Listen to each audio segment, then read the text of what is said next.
నాయన నువ్వు గుర్తించినా గుర్తించకపోయినా, ఎందుకంటే నీ భవిష్యత్తు నాకు తెలుసు కాబట్టి. మన భవిష్యత్తు ఎవరికి తెలుసు? వారికి తెలుసు. అదేనండి, నేను ఎక్కడెక్కడ తిరిగాను, ఎక్కడెక్కడ పనిచేసాను అదంతా వ్యక్తిగతం, దానికి వారికి ఏం సంబంధం లేదు. కానీ అది కూడా వారి చేతిలో పనిముట్టుగానే జరిగింది. ఎక్కడికి వెళ్ళాలో ఆయనే నిర్దేశిస్తారు. ఏమోలో వెళ్ళాలి, ఏమిటి బాబా ఇక్కడికి పంపించావు, ఏమిటి తెలియదు కదా మనకేమి. అక్కడికి వెళ్ళాము, పోవయ్యా అన్నారు, ఇంటర్వ్యూ వచ్చింది ఉద్యోగానికి. సేవాదాలకు వెళ్ళిన వాళ్ళు సేవ చేయాలా లేకపోతే ఉద్యోగానికి వెళ్ళాలా? ఇప్పుడు ఎవరినో అడిగాను ఇలాంటి వాడిని, ఇది మహాసముద్రం అయ్యా బాబు, ఇక్కడ ఇలాంటి వాళ్ళు చాలా మంది ఉన్నారు, వెళ్ళు అక్కడ బాబా నీకు 30 ఏళ్ళ ఉద్యోగ జీవితం సేవ చేయడానికి ఇస్తున్నాడు, గ్రామ సేవ అయ్యా రామసేవ, వెళ్ళు తొందరగా అన్నాడు ఆయన. వెళ్ళాము, చేరాము, ఆ ఉద్యోగం చేశాం. అక్కడ కూడా గ్రామసేవ అయ్యా రామసేవ, మనకి బాబా తప్ప మనకు వేరే ప్రపంచం లేదు కదా అక్కడైనా కూడా. కాబట్టి అట్లా నీ అనుక్షణం నిన్ను వెంట ఉండి నడిపిస్తాడు. వెళ్ళాను, మొట్టమొదటి నాగాలంలో చేరానండి, ఎవరు లేరు అక్కడ, నేను ఒక్కడిని ఉండేవాడిని. అంతా ఎప్పుడో వచ్చేవారు, ఎప్పుడో పోయేవారు, అంతా విపరీతం అంతా కూడా. ఏమిటి స్వామి ఇది పరీక్ష, ఏంటి అడుగు లేదు, అటు ముందుకు లేదు వెనక్కి లేదు, ముందుకు వెళ్ళాలో తెలియదు వెనక్కి వెళ్ళాలో తెలియదు, వాళ్ళు ఎవరో ఒప్పుకోరు వీళ్ళు ఒప్పుకోరు, ఏమిటి గొడవ అంతా, ఏదో ఒకటి చేయొచ్చు కదా అంటే సరే ఇంటికి వెళ్ళన్నారు. ఇంటికి వెళ్ళాను. ఇంటికి వెళితే మా తాతగారు వారు రాజరాజేశ్వరి ఉపాసకులు, వారు కృష్ణ కవచంతో శ్యామలాదేవిని అర్చించేవారు. వారు రాజరాజేశ్వరి ఉపాసకులు గారు. ఇంట్లో ఎక్కడో రాసి పెట్టుకున్నారు. రాసి పెట్టుకుంటే అవి తెచ్చుకున్నాను, వారు రాసిన పుస్తకాలు తెచ్చుకొని ఓ శ్రీచక్రం తెచ్చుకున్నాను. అది కూడా పఠం అంతే. ఓ స్ఫటికలింగం ఇంట్లో ఉంటే తెచ్చుకున్నాను. బిందు స్థానంలో స్ఫటికలింగం పెట్టి రోజు కృష్ణ కవచంతో శ్యామల అర్చన చేసేవాడిని. అంతే. అన్నం ఉండేవాడిని, నేనే ప్రసాదం పెట్టేవాడిని, అదే ప్రసాదం తినేసేవాడిని. అంతే అంతే. 40 రోజులు అయిపోయింది, వచ్చేసిన ఛాన్స్. తలపల్లి చేరాను. తలపల్లి చేరానండి. తలపల్లి చేరితే అక్కడే కూడా తెలియదు. మళ్ళా మనకి దైవమే దిక్కు తప్ప మనం ప్రపంచంలో ఎవరిని అడుగుతాం? ఎక్కడి స్వామి ఇక్కడికి పంపించాం, మళ్ళా అక్కడ పోయి ఇక్కడికి వచ్చాను, ఇక్కడేమిటి? అప్పుడు చూపెట్టారు దారి, ఇదిగో అక్కడికి వెళ్ళాలి, ఇలా వెళ్ళాలి, అలా వెళ్ళాలి. అప్పుడు వారు శరీర స్థితిలో దేహస్పృహ లేకుండా వెళ్ళిపోతూ ఉండేవారు. అవసరం అట్లా వెళ్తుండారు, అట్లా వెళ్ళిపోతుంటారు. వారిని చూశాం, వారిని చూపెట్టారు. ఒక ఆవిడ వచ్చారు, ఒక టీచర్ గారు, రెండు మీకు మెహర్ సెంటర్కి తీసుకెళ్తాను, అక్కడ 3 మంది పెద్దవాళ్ళు వస్తారండి, చాలా చిన్న పిల్లవాడి 40 ఏళ్ళు, వాళ్ళందరూ 60 ఏళ్ళు 70 ఏళ్ళు తీసుకెళ్ళారు. అక్కడ కూర్చున్నారు. వారు ఎక్కడో మొదలు కూర్చున్నారు, వారి లోపల వారు ఉన్నారు.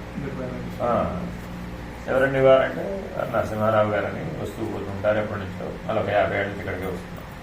వారు మన తెలుగులో ఉండరు అన్నారు. తెలుగులో ఉండకపోవడం ఏంటి?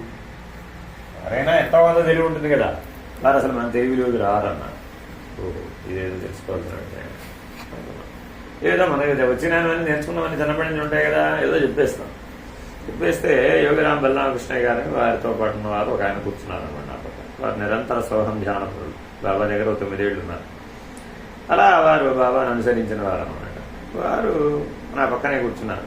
వారి ప్రజెన్స్ నేను ఫీల్ అవుతున్నాను అనమాట. వారి ఆరా నా మీద ప్రభావితం అవుతోంది. ఒక చూశాను అంతా 1 గంట మాట్లాడాను. అంతా అయిపోయిన తర్వాత ఓహో మీరు ఎక్కడి నుంచి వచ్చారు అన్నారు. అంతే, సరేమనలేదు, ఇంతే అన్నారు. చాలా చిన్నగా మాట్లాడతాను. ఉద్యోగం అండి వచ్చాను. వారిని చూశాను, బయటికి కనబడుతుంది బాబా యొక్క ఛాయ అక్కడ వెంటనే కనబడుతుంది. ఓహో మీరెవరండి అంటే నేను బాబా గారిని అనుసరిస్తూ ఉంటాను అన్నారు. అంతే. వెళ్ళి వారికి చెప్పారు, అబ్బాయి మా పిల్లాడు ఎవడో వచ్చాడు, బాగానే మాట్లాడుతున్నాడు అని మనం ఒకసారి చూడాలి అని. సరేలే అన్నారు. అంతే, అంతకుమించి ఏమనలేదు. తర్వాత వారు వెళ్ళిపోతుంటే వారి వెంట వెళ్ళి వారు చేయబోతున్నాం. అప్పట్లో భగవంతుడు ఇవ్వదలుచుకుంటే ఏదైనా ఇస్తాడండి. ఇప్పుడు గుర్తుపెట్టుకో, మానవులకి అసలు భగవంతుడు ఏమి ఇవ్వగలడు అనేటటువంటిది ఎవరికి తెలియదు. అనుభవం వస్తే తప్ప తెలియదు. నాకు ఒక 20 ఏళ్ల వయసు, 25 ఏళ్ళలో 20-25 మధ్యలో ఒక విద్య ప్రాప్తింపజేశారన్నమాట. చేత్తో ఏమి ఇచ్చినా సరే తగ్గిపోతుంది, ఎవరికైనా సరే ఏదైనా సరే. అంతే, ఇది అదని లేదు. అక్కడికి చేత్తో ఏదైనా ఇస్తే తగ్గిపోతుంది, అంతే, ఆ క్షణమే తగ్గిపోతుంది. చూశాను అనమాట. ఏంటిది, రోజు 100 మంది క్యూ కట్టేవారు, రోజు ఏదో సమస్య, ఏదో చెప్తుండేవారు, ఏదో ఇస్తుండేవారు, ఏదో. ఇదంతా ఏంటండి ఈ ప్రపంచం, బాగలేదండి. ఎవరో రావడం, ఏదో కాళ్ళు నొప్పండం, చేయి నొప్పండం, తల నొప్పండం, ఏదో చెప్పడం, ఏదో రకరకాల సమస్యలు చెప్పడం. ఏమిటిది స్వామి, ఇది గొడవ ఏమిటి, ఇది ఇంట్లోంచి బయటపోయేవా బాబు అంటే అప్పుడు వారిని చూపెట్టారు. వారికి అప్పుడు ఇట్లా చెయ్యి వణుకుండేదన్నమాట. వృద్ధాప్యం, అవధూత స్థితి అన్ని లోపలేవో ఉండేవి, మనకి తెలియదు. బాబా నాకు ఇచ్చినటువంటి సకల దివ్య శక్తులు వీరికి ధారపోసేస్తున్నాను ఈ క్షణమే. నన్ను కాస్త ఇందులో విడుదల చేసేసి వీరిని కూడా విడుదల చేసి, వీరికి ఏదైనా వ్యాధం ఉంటే ఎవరో నాకు తెలియదు పట్టుకున్నాను. వారికి మేరకు వచ్చింది మౌనంలో ఏడు వీడెవడో నన్ను చేయకూడదు అంటే ఎవరో షాక్ కొట్టారు. చూశారు ఇట్లా పైనుంచి కిందకి ఇలా అన్నారు. అంతే అనంత విశ్వ దర్శనం ప్రాప్తించింది. ఓ ఈయనే మన గురువు అర్థమైపోయింది. ఇలా జీవితంలో ఎంతమందినో పంపిస్తాడండి. ఒక ఆయన ఆదిలాబాద్ జిల్లా నుంచి వచ్చారన్నమాట. నేను ఎవరి దగ్గర ఉపదేశం తీసుకోలేదు. అంటే నా లెక్కలో ఏమిటంటే బాబాకి సర్వశరణాగతిలో అయిపోయాం. నేను లేనప్పుడు ఇంకా మళ్ళీ మరొకరి దగ్గర ఉపదేశం తీసుకోవడం ఏమిటి, నేను ఉన్నానని, కాబట్టి నాకే ఉపదేశాలు అక్కర్లేదు అనే స్థాయిలో నేను జీవనం సాగిస్తున్నాను. అప్పుడు ఒక ఆయన ఆదిలాబాద్ జిల్లా నుంచి వెతుక్కుంటూ వచ్చాడు. సహజ మార్గం అన్నమాట. దాంట్లో పరమ గురువులు లాలాజీ గారు, బాబూజీ గారు, ఇద్దరు వెషరీర్లు అన్నమాట. వారికి ఒకరోజు ధ్యానంలో పేరు స్ఫురించింది, విద్యాసాగర్ చల్లపల్లి. ఇంతే, ఇంకేం తెలియదు. మనిషి తెలియదు, ఊరు తెలియదు, పేరు తెలియదు, ఏం తెలియదు. విద్యాసాగర్ చల్లపల్లి అనుకుంటూ వచ్చేసాడు బ్యాగ్ కట్టుకుని. అక్కడ ఎవరో వాళ్ళు తెలిసిన వాళ్ళు ఉంటే అడిగాడు, ఏమంటే విద్యాసాగర్ చల్లపల్లి. నేను అర్జెంట్గా ఆయనకు ఉపదేశం ఇవ్వాలంటాడు. ఆయన ఎవరోనండి, మీకు ఏం తెలుస్తుందండి బాబు, ఎట్లా తెలుస్తుంది, ఇంత ఊళ్ళో ఎట్లా తెలుస్తుందండి? అదంతా నాకు తెలియదు, గురువు గారు చెప్పారు, ఆయనకు ఉపదేశం ఇచ్చేదాకా నేను వెళ్ళాను. ఎవరన్నా వెతికి పట్టుకున్నారు, గ్రామమే కదా. ఒక ఆవిడ ఎవరినో పట్టుకున్నారు, ఆవిడ నన్ను గుర్తుకొచ్చింది. నేను తీసుకోనయ్యా బాబు, నేను ఎవరి దగ్గర ఉపదేశం తీసుకున్నాను. నేను ఆల్రెడీ ఒకళ్ళకి అప్పుడు నేను సర్వార్పణ అయిపోయాను. ఇప్పుడు మళ్ళా 10 మందికి ఇంకో దగ్గరికి వెళ్ళడం చేయడం నా వల్ల ఏమని. నువ్వు ఇచ్చినా కూడా నేనేం ఉపయోగించను. నువ్వు ఉపయోగిస్తావా లేదా నాకు ఎందుకు అయ్యేదంతా. మా గురువు గారు చెప్పారు, నీకు ఇమ్మన్నారు, నేను ఇస్తానంటాను. నాకు వద్దయ్యా బాబు, వారం వెయిట్ చేసే బాబు, ఏంటయ్యా బాబు బదిలాట మొదలుపెట్టింది. ఏంటయ్యా బాబు తీసుకోవయ్యా నాయన, ఆయన పర్మిషన్ ఇస్తేగా నేను వెళ్ళలేను. నువ్వు తీసుకున్నా, నువ్వేమో తీసుకోనంటున్నావు. బ్రతిలాడ మొదలుపెట్టి, ఏంటయ్యా బాబు ఇది, ఎవరైనా నిన్ను ప్రాధేయపడాలి ఉపదేశం ఇవ్వమని, నువ్వు నాకు నన్ను ప్రాధేయపడతావేంటి ఆయన ఉపదేశం ఇస్తానని. నేను ఏం చేయనయ్యా, నన్ను నిలవనివ్వటం లేదయ్యా బాబు, ఆయన కూర్చొని ఇవ్వలేదు, నిలబెట్ట, నువ్వు ముందు ఉపదేశం ఇవ్వమంటున్నాడు అయ్యా బాబు. సరే ఇవ్వండి, ఏముందంటే పెద్ద విషయం, మీరు ఇస్తే పుచ్చుకోవడానికి నాదే ఉంది, నేను దేనికైనా సిద్ధపడ్డవాడిని, నాకేం ఇబ్బంది లేదండి, మీరు ఎంచినా పుచ్చుకుంటాను. అలా కూర్చున్నాడు అంతే. వాళ్ళ మోడల్ అంతే, ఏం చెవిలో మంత్రం కట్టరా లేవుండవు. వాళ్ళు ధ్యానం చేస్తారు, వాళ్ళకి ఆ అప్లింకింగ్ వస్తుంది అనమాట, ట్రాన్సెండెంటల్ మెడిటేషన్ అనమాట వాళ్ళు. సో ఆ దాంట్లో చూస్తాడు అనమాట, ఆ దాంట్లో దృష్టి సారిస్తాడు అనమాట. మనల్ని కూడా ధ్యానం చేయమంటారు, మనకు అనుభవం వచ్చేస్తుంది, దర్శనం వచ్చేస్తుంది, అయిపోతుంది. వాళ్ళ సెషన్ ఎంత టైం అని ఉంటుంది, 15-20 నిమిషాలు ఎంత టైం ఉంటుంది. వాళ్ళకు సిగ్నల్ వస్తుంది, కంప్లీట్ క్లోజ్ అయిపోయింది. వాళ్ళు బయటకు వస్తారు, అప్పుడు అడుగుతారు, ఏం బాబు ఏమన్నా నీకు అనుభవం వచ్చిందా, ఏమన్నా గురువు గారు కనబడాలి. అప్పుడు వచ్చిందన్నమాట ఆ విశ్వ దర్శనం. సేమ్ అంతా ఇదే విషయం. ఏమండి ఇప్పుడు మీకేం వచ్చినాడు, విశ్వ దర్శనం వచ్చిందండి, ఇంతకుముందు ఎప్పుడన్నా చూసావా అన్నాడు. ఇంతకుముందు ఎప్పుడు చూడలేదండి, ఇప్పుడే కనపడ్డాను. ఇది నీకు భవిష్యత్తులో ఉపయోగపడుతుంది, నేను అట్టే పెట్టుకో అన్నాడు. అదే విశ్వ దర్శనం వీరి స్పర్శ వల్ల వచ్చింది. ఓహో, లింక్ సరిపోయింది. ఇంకా అట్లా వారిని వెంబడించి అట్లా బాగా ఒక్కొక్కటి సంభాషణ ఉండేదండి. ఉండేది కాదండి. నేను నా జీవితంలో ఎప్పుడు వారు చెప్పదలుచుకోవడమే, ఎప్పుడు గుర్తుపెట్టుకోండి. వారు చెప్పదలుచుకుంటే 24 గంటలు చెప్తారు అంతే, ఆపకుండా చెప్తారు. లేదంటే నువ్వు ఎంత బతికిలాడినా కూడా రాయి వంటి మౌనం అక్కడ అంటే ఏం మాట్లాడుతున్నావు. మీరు చేసిన నిర్వాణ శతకం విశ్లేషణ ఒకటి గుర్తుపెట్టుకోండి. ఈ పాఠాలన్నిటికీ మూల కారణం బాబా గారు అన్నమాట. ఎందుకనంటే 20 ఏళ్ళప్పుడు వెళ్ళాము, అప్పుడు ఉత్సాహం కదా యువకులం. అప్పుడు 1990లో వెళితే బాబా దగ్గరకు వచ్చాం. స్వామి ఏమిటి జీవితానికి ఏమన్నా మార్గం ఉందా, గమ్యం ఉందా అని అడిగాం. అడిగితే ఏదో రకంగా నీకు సేవ చేయాలని అందరూ చెప్తున్నారు. నేనా శరీరం ఏమో భీమబలుడు ఏం కాదు. నేను ఏదైనా బుద్ధితో సేవ చేయగలిగేవాడినే కానీ శారీరకమైనటువంటి కష్టం చేయగలిగే పరిస్థితి నాకేం లేదు. నాకు తగిన సేవ ఏదో మీరే చూపించండి, మీరు చూపిస్తే దాని ప్రకారం చేస్తా, అంతా మీరే అని చెప్పుకుంటే మరి ఏదో చేయాలి కదా. మరి ఓ వారం ఉన్నాం, ఏం చేయలేదు, ఏం ఫలితం రాలేదు. అక్కడ ఇక్కడ వాచ్మెన్గా వచ్చారు, ఎక్కడో ఉన్నాం. సరే సేవాదాడు నైట్ వాచ్మెన్ పెట్టారు, చూస్తున్నాం, అందరూ వస్తున్నారు, ఏదో పెద్ద వాళ్ళు అందరూ వస్తున్నారు, పోతున్నారు, సాధువులు మహానుభావులు ఏదో పలకరిస్తున్నారు, వెళ్తున్నారు. ఏం పని జరగలేదు కాబట్టి నేను వెళ్ళనండి అన్నాను. మళ్ళీ కంటిన్యూ అన్నాను. మళ్ళీ కంటిన్యూ కుదరదు అన్నారు. ఏ రాష్ట్రం వాళ్ళు వాళ్ళ రాష్ట్రంతో వెళ్ళిపోవాలి కానీ నేను ఉంటాను స్వామి, ఇంకా స్వామి దగ్గర నాకు పర్మిషన్ రాలేదు, ఏదో పర్మిషన్ వచ్చేదాకా నేను ఇక్కడే ఉంటాను. సరే మీ కర్ణాటక వాళ్ళే వచ్చారు అప్పుడు, సరే వాళ్ళతో పాటు చేయండి అన్నారు. వాళ్ళ భాష మనకి రాదు, మన భాష వాళ్ళకి రాదు. ఇప్పుడు నన్ను ఎక్కడ పెట్టాలి? సరే ఓ పని చేయబోయా, నువ్వు చిరంజీవిరావు గారి దగ్గర పని చేయబో అన్నారు. అంటే ఒక్కడే కదా ఆయన దగ్గర ట్రస్టీ, పొద్దున 5 హాల్ తీసుకున్నాను. వారు ఎక్కడికి పంపితే వారితో పాటు వెళుతూ ఉంటాయి. తను అడిగాను అన్నాడు, బాబా ఏమంటే మీరు ఇంత ఆశ్రమం నడిపిస్తున్నారు కదా, మీ ఆశ్రమం మీరు అక్కడికి వెళ్లకుండా చూడకుండా ఎలా నడుపుతున్నారో తెలుసుకోవాలండి నాకు. మనకి ఇంట్యూషనేగా అవబోధన వాడికి పెద్ద ఫోన్లో మాట్లాడినవాడికి చిన్న ఫోన్లో అవసరంలా మనకి. మేము ఎప్పుడు ముందు దర్శనానికి వెళ్తాము, అది ఇవ్వాలి ఇది మన ఇప్పుడు ఆఖరి వరుసలో ఉంటాం. హృదయార్పణ ఉన్నవాడికి ఎక్కడున్నాడన్నది సమస్య కాదు. అంతే సరే అయితేలే అన్నారు. అంతే అంతే చిరంజీవిరావు గారి దగ్గరికి వెళ్ళాను. ఆయన నన్ను అన్ని మొత్తం ప్రశాంతి నిలయం అంతా తిప్పారు. అన్ని విభాగాలు చూశానండి. ఆఖరికి స్వామిని కలవడము ఎందుకు అసలు మనకు అంత మనకేం వారితో పని, అసలు భౌతికంగా అసలు మనకు వారితో ఏం పని లేదండి. అదే చెప్పాక మీకు ఆయనతో పెద్ద ఫోన్లో మాట్లాడుకోవడం వచ్చిన వాళ్ళకి అసలు భౌతికంతో ఏం పని. సరాసరి మీ హృదయంలో ఆయన ఉంటాడు, ఆయన హృదయంలో మిమ్మల్ని పెట్టుకోగలుగుతాడు. అది హృదయ సంబంధం. ఆయన ఎప్పుడు వారు చెప్పేది అదే, నాతో మీరు హృదయ సంబంధాన్ని కలిగి ఉండండి అంతే. అలా సేవాదళగా ఉండేవాడిని. అర్ధరాత్రి 9:30కి పద అనేవారు. అంతే, ఎక్కడికి పద. పైగా ఆ రోజుల్లో వెరీ స్ట్రిక్ట్ అండి. 9 తర్వాత అసలు ఎక్కడా బయట మూమెంట్ లేదు. అందులో సేవాదళ డ్రస్సు. పద అనేవారు. పద అంటే ఎక్కడికి పద తెలీదు. పద పద పద అనేవారు. అంతే, వెళ్ళేవాడిని అంతే. ఒక ఆఫ్రికా యువత అక్కడెక్కడో నార్త్ క్యాంటీన్ పక్కన వాళ్ళ గెస్ట్ హౌస్ వాళ్ళు వేరే కదా, అసలు అందులోకి ఎవరికి ఎంట్రీ లేదు. విదేశీయుల దగ్గరికి అసలు స్వదేశీయులు ఎంట్రీ లేదు. ఇప్పుడు ఇంకా కొద్దిగా ఫ్రీగా ఉంది, కానీ అప్పుడు అసలు లేదు. ఆ వైపే పోనిచ్చేవారు కాదు. అక్కడ చెక్ పోస్ట్ కూడా ఉండేది. ఏమీ లేదు. నేను వెళుతూ ఉంటే ఎవరు అడ్డుపెట్టేవారు కాదు. నా చిన్నప్పుడు శ్రీకృష్ణ జననం వల్ల వసుదేవుడు పట్టుకెళ్ళారంటారు చూసారా, ఎవరు ఏం దారిలో ఎవరు ఆపలేదని ప్రత్యక్షంగా చూశాను అనమాట. ఎవరు నన్ను ఆపేవారు కాదు. సరాసరి 9:30 కల్లా వెళ్ళేవాడిని. తలుపు కొట్టానేవారు. తలుపు కొట్టాను, అప్పుడు తలుపు తీసుకుని రా అని లోపలికి వెళ్ళాను. ఇలాగే కూర్చున్నాను అంతే. అంతవరకే నాకు తెలుసు. తర్వాత నాకు తెలియదు. 9:30 నుంచి మొదలు పెడితే తెల్లవారుజాము 4 దాకా మాట్లాడాను. ఆవిడ అడుగుతుంది, నేను చెప్తాను. ఆవిడ అడుగుతుంది, నేను చెప్తాను. ఆవిడ ఏం అడిగిందో నాకు తెలియదు. ఆవిడ భాష నాకు రాదు. ఏం చెప్పారో కూడా నాకు తెలియదు. ఇప్పటికీ తెలియదు. అప్పుడు కాదు, ఇప్పటికీ తెలియదు. అంతే. 4 అవ్వగానే లింక్ కట్ అయిపోతుంది. మీరు సెటిలైట్ లింక్ కట్ అయిపోయిన టీవీ ఆఫ్ అయిపోయినట్టే. మంచిదమ్మా సాయిరామ్ వెళ్ళిపోవడం. 5 వాళ్ళు డ్యూటీకి వెళ్ళాలి.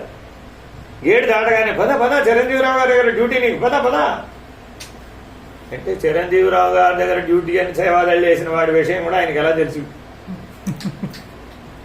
పద పద పద అసలే ఆయన ముక్కోవి పద పద అని వెళ్ళాలి, స్నానం చేయాలి, రెడీ అవ్వాలి, వెళ్ళాలి, వెళ్ళిపోయాను. అట్లా 3 రోజులు అదే లేడీ, అదే సేమ్, అంతా same, everything same plan.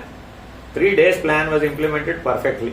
And you don't remember what you are talking. నాకు అసలు ఏం తెలియదు. ఇంతే తెలుసు నాకు. ఇప్పటికి ఈ కథ 1000 సార్లు చెప్పుంటా. ఇంగ్లీష్ సంభాషణ. అసలు ఈ కథ 1000 సార్లు చెప్పుంటా. ఇప్పటికి నేను ఎంతమందికో చెప్పా, బాబా నన్ను ఎట్లా ఉపయోగించుకుంటున్నా అంటే ఇలా మొదలైందమ్మా ఉపయోగించుకోవడం. ఆ సీట్లో కూర్చునేంత వరకే నాకు తెలివి ఉంటుంది. ఆ తర్వాత నాకు తెలివి ఉండదు. ఎవరో మాట్లాడతారు, మనం ఒట్టి మైక్ అంతే. మాట్లాడేవాడు వాడు ఓపుకున్నంతసేపు మాట్లాడతాడు. ఆ తర్వాత నీతో పని అయిపోయింది అనుకోండి, ఇక మాట్లాడాల్సిన అగత్యం లేదనుకోండి, మౌనం వహించేస్తుందంటే.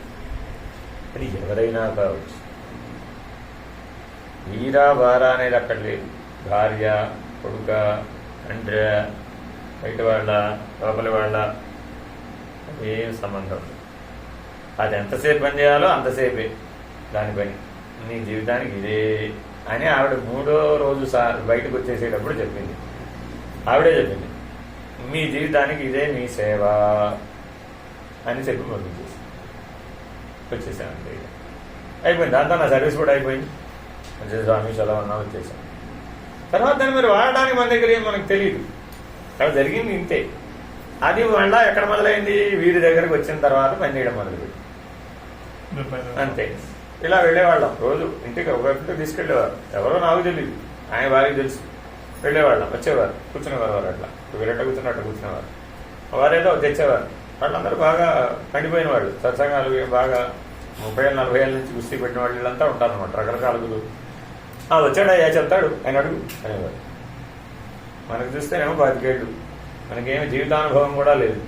కూర్చునేవాళ్ళు అంతే. చెప్తాడు, చెప్పవయ్యా అనేవారు. అంతే. చెప్పవయ్యా అంటే వారు ఏది అడిగినా చెప్పడమే. ఇప్పుడు మీ వెబ్సైట్ లో ఉన్న కంటెంట్ కానీ లేదు మీరు చేసిన విశ్లేషణలు కానీ అద్వైతం పైన అన్ని కూడా ధారాళంగా వచ్చేసింది. ఎక్కడ మీరు బుక్ లో చదివింది కానీ లేకపోతే ప్రిపరేషన్ ఏముండదు. ఇంట్లో అన్ని పుస్తకాలు ఉంటాయి, అలా చూడడమే అంతే. పుస్తకాలు తీసి చదువుకోవడం ఏముండదు. మా శ్రీమతి గారు ఎప్పుడు అంటుంది, ఈ పుస్తకాలు పెట్టే ఏ ఒక్క పుస్తకం చదవమే అంటు. అవసరం లేదమ్మా, చదివేస్తాను అంతే. పోయి నువ్వు అడుగు కావాలంటే ఏ పుస్తకం తీసైనా అడుగు, నువ్వేం అడిగినా చెప్తాను.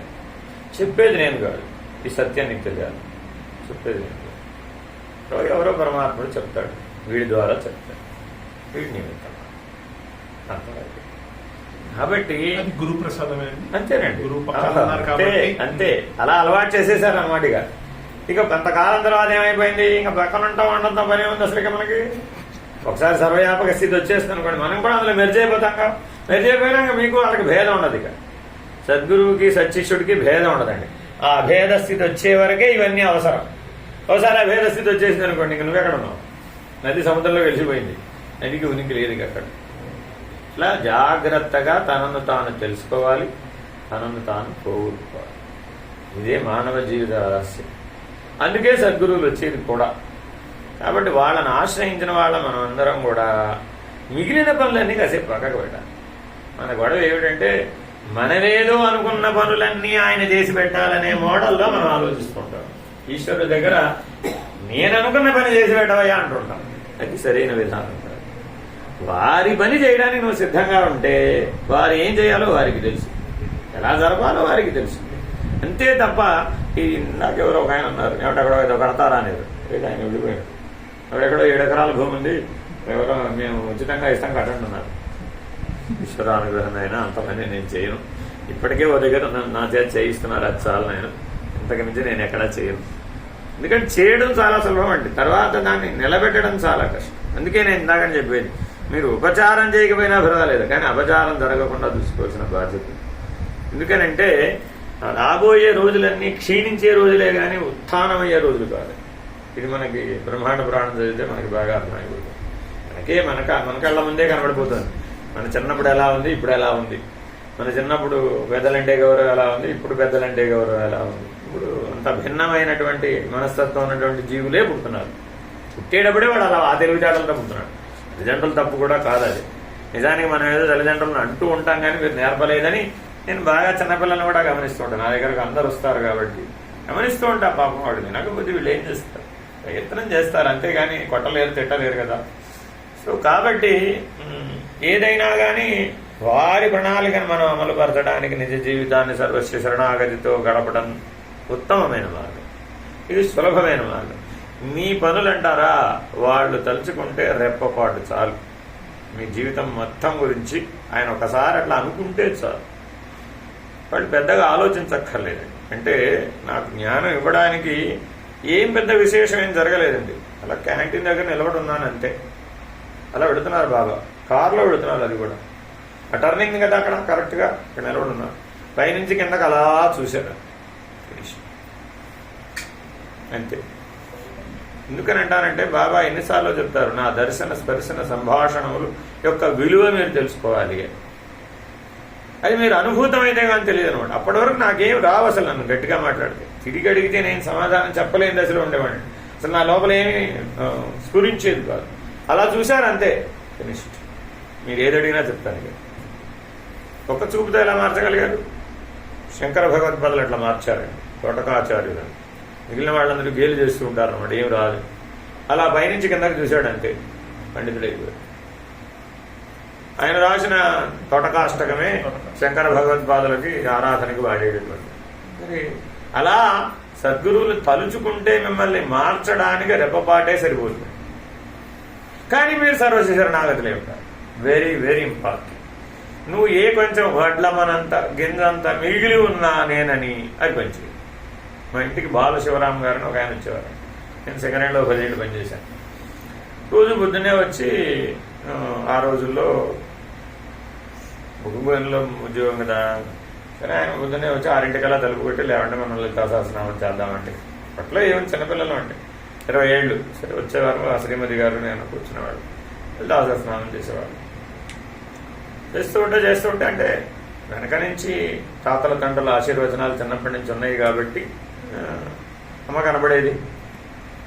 అప్పుడు కాళీ ఉపాసన, అమ్మవారు కాళీ ఉండేది. చిత్రపటం ఉపాసన చేసేవాళ్ళం. ఉపాసన అంటే ఏం లేదు, నీకు నాకు భేదం లేదనటమే ఉపాసన. ఇది గుర్తుపెట్టుకోండి. ఉపాసన అంటే పెద్దగా మంత్రాలు చదవడం, పెద్దగా పూజలు చేయడం అవి కాబట్టి చాలా చోట్ల చూశాను. చాలా ఆలయాలకు వెళ్ళా, చాలా ఆశ్రమాలకు వెళ్ళా. ఈ ప్రయాణంలో చాలా చోట్ల చాలా విధానాలను పరిశీలించారు. అంటే ఎంతో విశేషంగా చేస్తేనే అది ఉపాసన అవుతుంది అనేటటువంటి భ్రాంతిలోకి మానవుని లాక్కుపోతూ ఉంటుంది ప్రకృతి. మీరు గుర్తుపెట్టుకోవాలి. కానీ ఉపాసన అంటే అర్థం ఏమిటంటే నీకు నాకు భేదం లేదు అని నిన్ను నువ్వు అర్పించుకోవాలి. నీలో ఉన్న నేను అర్పించేయాలండి. అప్పుడు అమ్మ సాక్షాత్కరించేసి నీకు దైవం సాక్షాత్కరించేసి నువ్వు ఏమాత్రం మిగిలి ఉన్నా అదే దైవ సాక్షాత్కారం మిగిలిగా. అలాగే జీవితంలో భగవంతుడు, దేవతలు కనబడడం, ఈశ్వరుడు కనబడడం చాలా సులభం. అన్నిటికంటే సులభం ఏంటంటే ఈశ్వర సాక్షాత్కారం, అన్నిటికంటే సులభం ఏంటంటే ఆత్మసాక్షాత్కారం, అన్నిటికంటే సులభం ఏంటంటే బ్రహ్మజ్ఞానం. అంతకంటే సులభం లేదండి. అంటే నేను జీవితంలో చాలా కష్ట నష్టాలు, మృత్యు గేటు దాకా చాలాసార్లు వెళ్ళొచ్చిన సందర్భాలు చాలా. కానీ బ్రహ్మజ్ఞానం కనుక నీకు లభిస్తే, జ్ఞానం లభిస్తే ఇవేవి నీకు అసలు గడ్డిపోతంత కూడా మంచిది, అంత తేలికైపోతుంది. జరుగుతూ ఉంటుంది జీవితం, దాని గురించి నీ మీదేం ప్రభావితం ఉంటుంది. నువ్వు ఎప్పుడు ఆ బ్రహ్మజ్ఞానంలో, బ్రహ్మానందంలో సహజంగా ఉండవు, ఏముండదు. ఎందుకని నువ్వు సున్నా కదా. నేను సున్నా కాదండి అన్నావు అనుకోండి, అయితే నీ రిప్ప నువ్వు కూడా అంటారు. ఆ మాట అంటానికి వాళ్ళకి రెప్పపాటు పట్టదు. రెప్పపాటు పట్టదండి. ఎక్కడైనా సరే నేనని పొరపాటున అన్నావా, నాదని పొరపాటున అన్నావా, సరే అయితే నీ తిప్ప నువ్వు కూడా అంటారు. అంతే. ఇక నీ కర్మ నువ్వు అనుభవించడం, చేసేదేమి లేదు. నేను నాది అనకుండా కనుక వాళ్ళతో మనం కనుక వెంబడించామంటే వాళ్ళలో మనల్ని కలిపేసుకుంటారు. అది కానికే సాయుధ్యం అని పేరు. ఎవరైతే సశరీరంగా ఉండి ఆ జీవన్ముక్త స్థితిని, సాయుధ్య స్థితిని అనుభవిస్తారో వాళ్ళు తిరిగి మళ్ళా కర్మవశాన పుట్టవలసిన అగత్యం ఉండదు. తిరిగి జన్మకు రారని వేదాంతం నిరూపిస్తుంది. ఉపనిషత్ బోధలన్నీ ఇవే. అయితే శరీరం ఉండగా గనక జరగడానికే మీరు సద్గురువును ఆశ్రయించాలి. మరణానంతర ముక్తి గురించి ప్రతిపాదిస్తాయి, కానీ అది ఇదమిద్ధంగా నిర్ణయం చేయడానికి వీలు కాదు. మీరు జాగ్రత్తగా గనక గమనిస్తే మీరు జీవన్ముక్తిని అందడానికి ప్రతి మానవుడికి అందుబాటులో ఉన్న గొప్ప సౌకర్యం సద్గురుమూర్తి. సద్గురుమూర్తి సశరీరుడై ఉండగా ఆశ్రయించడం మరింత సౌకర్యం. వారు ఒకవేళ శరీరం చాలించినా మీకేం ఇబ్బంది లేదండి. వారు ఎప్పుడూ ఉంటారు. వారు సర్వవ్యాపకంగా ఉంటారు, సర్వకాల సర్వావస్థల్లో ఉంటారు, సర్వదేశములలో ఉంటారు. నీకు ఆ చివరి స్థితి నీవు ఏ లక్ష్యం అనేది వారిని అనుసరించి పొందాలో అంత మేరకు పొందే వరకు వాళ్ళ ఆశ్రయం ఎక్కడికి పోదు.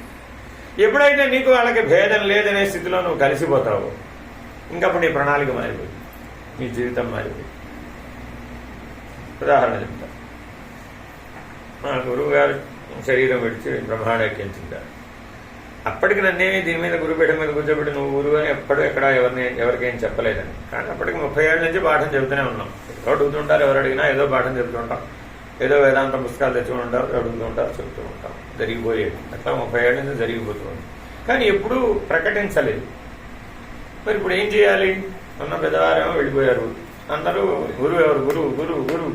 ఎందుకని కళ్ళ ముందు కనబడితేనే మనకి దృష్టి నిలబడుతుందండి, ఏకాగ్రత నిలబడుతుంది. అందరికీ కేవలం చిత్రపటం పెట్టుకునో విగ్రహం పెట్టుకునో నిలబడాలంటే విద్యను ఆర్జించేటప్పుడు కష్టం అండి. భక్తి వరకు సరిపోతుంది, కానీ జ్ఞానానికి వచ్చేప్పుడు కొద్దిగా కష్టం అన్నమాట అక్కడ. అందుకని సరే ఏం చేయాలి స్వామి, మరి ఏమిటి దీనికి పరిష్కారం అనుకుంటే, సరే వారి కాశీ పెడుతున్నామని వారి పర్మిషన్ అడిగాం. వారు బ్రహ్మాండైక్యం చెందకముందే సరే వెళ్ళండి అన్నారు. వెళ్ళాం. వెళితే అక్కడ విశ్వేశ్వర అనుగ్రహంతో అక్కడ ప్రార్థించింది గురుపీఠం. అంతే. ఆ రోజున అలా కూర్చున్నాం గంగలో, అందరినీ అభిషేకం చేయమన్నాం. అందరూ సజీవ శివమూర్తి అనమాట, అభిషేకం చేసేసారు గంగలో.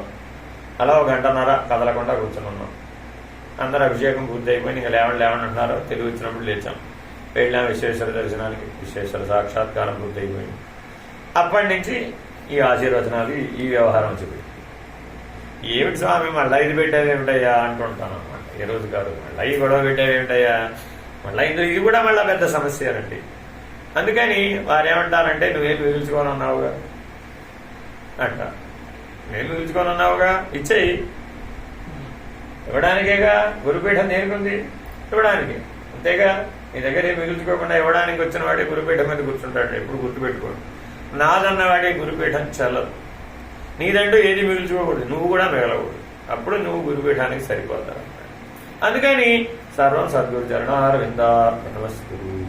నేను నువ్వే అర్పించేసుకుంటే ఏ గొడవ లేదుగా, నేను నువ్వే పోగొట్టుకుంటే ఏ గొడవ లేదుగా. ఇలా ప్రతి క్షణం అనుక్షణం వారు వెంట ఉంటారు. ఏ క్షేత్రానికి వెళ్ళినా ఉంటారు. నేను ఎన్నో క్షేత్రాలకు వెళ్ళానండి, భారతదేశంలో ఎన్నో క్షేత్రాలు, దేశాలు కూడా ఎన్నోసార్లు వెళ్ళాను. ఎక్కడికి వెళ్ళినా వారు ఉంటారు పక్కనే. ఆ ఈశ్వర దర్శనం అవగానే వెంటనే వారు వస్తారు. స్వామి అంటాడు, శుభం చేస్తాను, అయిపోతుంది. వారి అనుగ్రహం ఏమిటంటే ఎక్కడికి వెళ్ళినా సాక్షాత్కారం, సహజ సాక్షాత్కారం ఉంటుందండి. ఇక్కడ ఏముందో అది యథాతథంగా కనబడుతుంది. ఆ దైవం అధిష్టానం ఎవరైతే ఉంటారో అది యథాతథంగా దర్శనమిస్తే మరి మనకి వెనకాల అనంత కోటి పుణ్యఫలం పడిపోతుంది. దేవతా సాక్షాత్కారం మళ్ళా పుణ్యంతో పుట్టాలి. మరి ఎట్లా? అది మిగుల్చుకోకూడదు. ఏమిటి స్వామి ఇది అంటాం. ఏమిటి స్వామి ఇది అంటే వెంటనే ఎవరు వస్తారు, స్వామి దేహి అంటాడు. పుచ్చుకో, నీకోసమే. అలా నువ్వు వడ్ల మన గింజంతా కూడా మిగలకూడదు. ఎందుకని? వడ్ల మన గింజ మిగిలితే మళ్ళా అనిపిస్తుంది. మన పోయింది మొలవది. అంతేనే కదా, వడ్లు వేసేటప్పుడు చూడండి, విత్తనాలు వేసేటప్పుడు చాలా జాగ్రత్తగా ఏరతారు. ఆ మన పోని విత్తనాలు ఏరతారు. మనం విరిగిపోయింది అనుకో ఇక కాదు. అంత జాగ్రత్తగా ఉండాలట. వడ్ల మన గింజంతా కూడా నీలో నేను అహం ఉండకూడదు. అలా ఎప్పుడైతే నిన్ను నువ్వు తెలుసుకుని నిన్ను నువ్వు పోగొట్టుకున్నావు, అది ఆఖరి జన్మ, మండ జన్మకు రావాల్సిన అగత్యం. స్వామి, పోగొట్టుకునే మార్గంలో మీరు గృహస్థుగా ఉన్నారు, గృహస్థు ధర్మాలు ఉన్నాయి కదండి. ముందు పెట్టుకో, నేను ఒక్కటే చెప్తాను. నేను బ్రహ్మాండాన్ని నిర్వహించేవాడికి నీ గృహస్థాశ్రమ ధర్మం ఎంత పని అంటావు? అది చాలా చిన్న పని. ఆయన చెప్పబోయా. కానీ అవి కూడా ప్రపంచ విషయాల్లో మనం ఉండాలి కదా. ఇప్పుడు ఏం చెప్పాను, వాళ్ళ ఊరకుంటూ ఉన్నావని నీవెక్కడున్నావు అక్కడ, నువ్వు లేవు అక్కడ, నీ స్థానంలో ఆయన ఉన్నాడు. ఇప్పుడు ఉన్నావా అన్నాడు. నేను ఎక్కడున్నాను స్వామి, నేను లేను. మరి పని చేస్తున్నావు కదా, మీరున్నారు కదా స్వామి. పనిచేసేది ఎవరు? మీరు కదా. ఇది ఎవరి ప్రణాళిక? మీ ప్రణాళిక కదా. నాదేమైనా ప్రణాళిక? ఏమైనా ఆలోచించానా? నాకు భవిష్యత్తు ఉందా? నాకు గతం ఉందా? లేదు కదా. ఇప్పుడు నిత్య వర్తమానమే కదా. ఈ క్షణం నువ్వేం చేయమంటే అది చేస్తా. నాదేమని చెప్పు అన్నావు అనుకోండి, అప్పుడు నువ్వెవరు? ఉదాహరణ చెప్తాను నీ మాటకి. ఒక సందర్భంలో ఎక్కడో ఒక చోట పనిచేస్తున్నాం. ఏదో పని చేయవలసి వచ్చింది. జిల్లా కలెక్టర్ గారు ఆర్డర్ ఇచ్చారు. ఆ ఆర్డర్ ప్రకారం వెళ్ళాలి. ఈ ఛార్జ్ వీడికి వాడికి అప్పచెప్పించాలి అంతే. బోట్స్ ఏదో నరసాపురంలో బోట్ నడిపేవాళ్ళు, టైం అయిపోయింది, వీడికి అప్పచెప్పాలంతే. ఇది వ్యవహారమేగా. అంతకుముందు ఆ పనిని ఒక 2 లారీలు పోలీసులు, 2 డిఎస్పీలు, 3 ఎస్ఐలు, 4 సిఐలు ఇలా అందరూ కలిసి వెళ్ళి పట్టాలంతా అంతా వెళ్ళి అక్కడంతా డిషంకి రెడీగా ఉంటారు అనమాట. మనకేం తెలుసు అదంతా, మనకు ఆ పూర్వ చరిత్రలో మనకేం వెళ్ళాను, మనకు పరమాత్మ అంతే. అలా క్యాజువల్గా వెళ్ళాను అంతే. సైకిల్ వేసుకు వెళ్ళాను అంతే. నైట్ డ్రెస్లో వెళ్ళాను. అది కూడా అర్ధరాత్రి 12కి టిప్ టాప్గా వెళ్తాను. వెళ్ళాను ఉంటాయా అన్న అంటే వెళ్ళేది. గంభీరంగా ఉంది వాతావరణం. నాకేం పని వాడి వాతావరణం. జిల్లా కలెక్టర్ గారు ఆర్డర్ చదివి వినిపిస్తున్నా, ఇవాడితో నీ టైం అయిపోయింది, ఈ క్షణంతో నీ టైం అయిపోయింది, ఈ క్షణం నుంచి వాడికి నా పని అయిపోయింది. ఈ ఆర్డర్ చదవడం వరకే నా పని. ఇచ్చుకోవడం మీ పని. నువ్వు ఇవ్వయ్యా, నువ్వు పుచ్చుకోవయ్యా, నేను వెళుతున్నా అన్నాను. చక్కా వచ్చేసాను. మరి కనుకుంటే గొడవలు అయిపోతే, రక్తపాతం అయిపోతే అందరూ విత్ వెపన్సే ఉన్నారు అటు ఇటు. నీకేం భయం? పరమాత్మ. ఇప్పుడు ఎవరు నిర్వహించారంటావు? నేనేం చేశానంటావా? వాళ్ళందరినీ శాంతపరిచింది ఎవరంటావు? నేనేనంటావా? ఎవరండి? వచ్చాడు ఆయన లోకల్ ఎమ్మెల్యే గారు వచ్చారు. పదండి అన్నారు. ఆయన దండ వేశారు, బోట్ ఎక్కించారు. జిందాబాద్ అన్నారు. అయిపోయింది, ఛార్జ్ అయిపోయింది. వాళ్ళు వెళ్ళిపోయారు, మనం వెళ్ళిపోయింది. మర్నాడు పెద్ద గొడవ. ఏమిటి? అప్పుడు అట్లా ఎలా జరిగింది, ఇప్పుడు ఇలా జరిగింది. ఎవరికి తెలుసు. ఇప్పుడు సమాజంలో ఉన్నప్పుడు ఈ ఇంద్రియాలు స్వామి, ఇప్పుడు కామక్రోధాలు, కోపం కంపల్సరీ వస్తుంటుంది. అంటే నేను చెప్తాడు, నువ్వు ఉంటేనేనయ్యా ఏదే, నువ్వు ఉంటేనే గుర్తుపెట్టుకో, నువ్వు లేకపోతే ఏముంది అక్కడ. ఆ స్పృహను పెంచుకోమంట. నువ్వు లేవు అసలు, ఎంప్టీ యువర్ సెల్ఫ్. ఎప్పుడు నీ పని ఒకటే పని అయ్యా, నిన్ను నువ్వు ఖాళీ చేసుకో. అప్పుడేమవుతుంది, ఏది ఉండాలో అది ఉంటుంది. అది కొత్తగా వచ్చేది కాదు, అది ఎప్పుడూ ఉంది. కానీ మనం ఏం చేసాం, దాని మీద ముసుగు వేసాం, నేననే ముసుగు వేసి. నీ పని ఏమిటి, ఆ ముసుగు తీసేయి, అప్పుడు నువ్వు ఈశ్వరుడివే. అర్థమైందా? జీవుడు అనే ముసుగున్నంతసేపే ఈశ్వరుడు కనపడటం లేదు, అంతే కదా. ఆ ముసుగు తీసేస్తే మన ఈశ్వరుడు. ఇదే ప్రతి దేవాలయంలో తెర వేసే విధానం. తెర వెనక దేవుడు ఉంటాడు, అంతేనా కాదా? తెర తీస్తే దేవుడు. సరే, ఈ తెర ఎవరు? నువ్వే, నీ అహంకారమే, నేననే జీవుడే. అది తీసేసామనుకోండి, ఉన్నది దేవుడే. ఆయన ఎప్పుడన్నా కదిలేడా? కదలదు కదా ఆయన. మనము కదలకుండా ఉండలేము కదా. ఆయనకి మనకి వ్యతిరేకంగా, ఈశ్వరుడికి జీవుడికి వ్యతిరేక లక్షణాలు. ఆయన నేను నాది అనడు, మనం నేను నాది అనకుండా ఉండలేము. చూడు ఎంత తేడా ఉంది. కాబట్టి ఇప్పుడు మనం ఏం చేయాలి, ఆయన లక్షణాలతో జీవించు, ఈశ్వర లక్షణాలతో జీవించవయ్యా. అప్పుడేమైంది, అంతా జరిగిపోయింది. నీకేం అద్భుతమైన శక్తులు రావక్కర్లా, నేను అదే చెప్పేది. నీకేం అతీత శక్తులు రావక్కర్లా, అద్భుతమైన శక్తులు రావక్కర్లా. అవన్నీ వచ్చే కొద్దీ సంసారం పెరుగుతుంది, తగ్గదు. అర్థమైందా? ఎవరైనా సరే నీకు నమస్కారం పెడుతున్నాడంటే వాడితో అనేక జన్మల రుణానుబంధం పడిపోతుంది. గుర్తుపెట్టు, బాగా అనుభవంతో చెప్తాను. ఎందుకంటే రోజు నా ఉద్యోగం నమస్కారాలు గుర్తుపడవే, వేరే పని పాడాలి. కాకపోతే దీంట్లో చాలా మెలకువగా ఉండాలి. మళ్ళీ మనం ఎప్పుడు సున్నాలో వస్తాం. సున్నా దాటి అసలు పొరపాటును కూడా, ఒక్క క్షణం కూడా, రెప్పపాటు కూడా మనం బయటికి రాకూడదు అనమాట. ఎప్పుడు అందులోనే ఉండాలి. అది దాటి బయటకు వచ్చామా మళ్ళా జన్మల పరంపర చుట్టుకుంటున్నాం. అందుకని ఎప్పుడూ చాలా జాగ్రత్తగా ఉండాలి.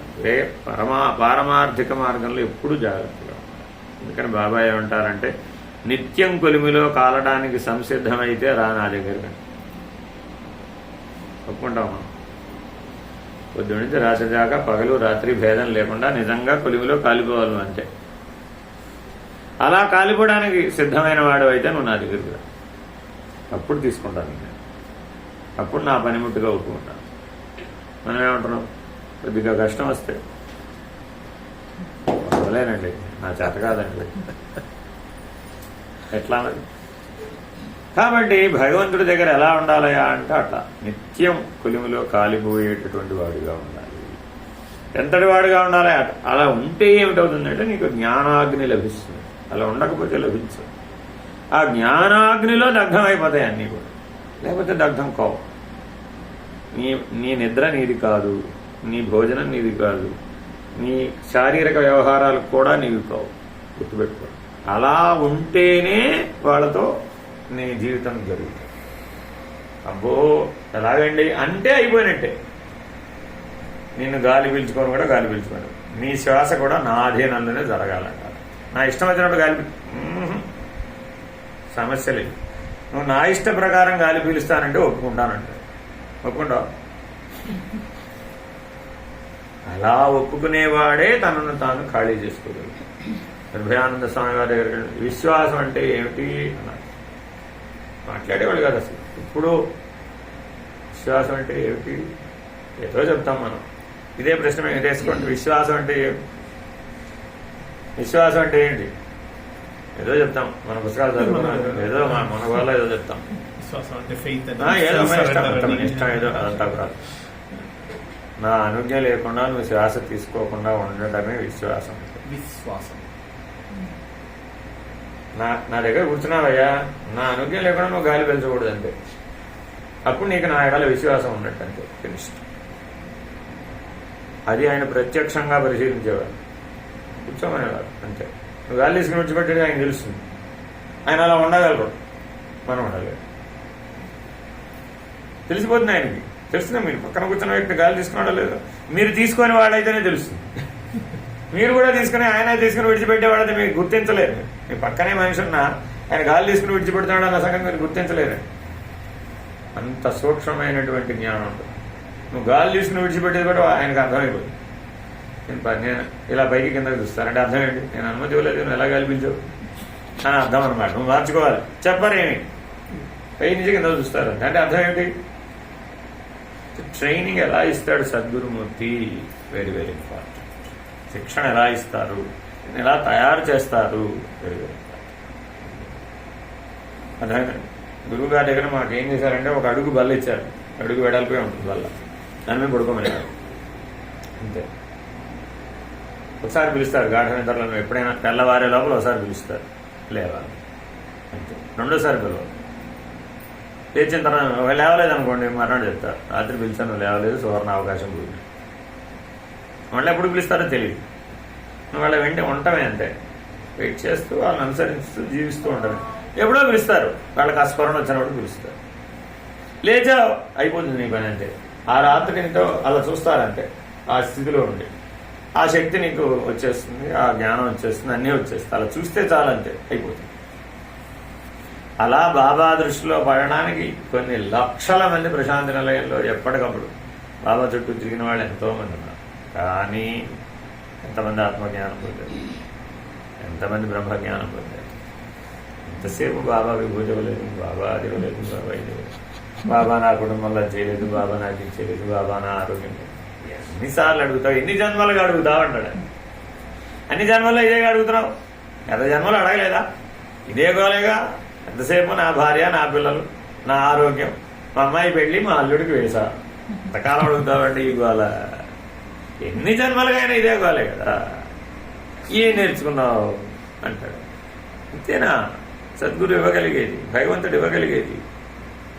ఇది కదా నువ్వు తెలుసుకోవాల్సి. కైవల్యం కదా, మోక్షం కదా భగవంతుడు ఇవ్వగలిగేది.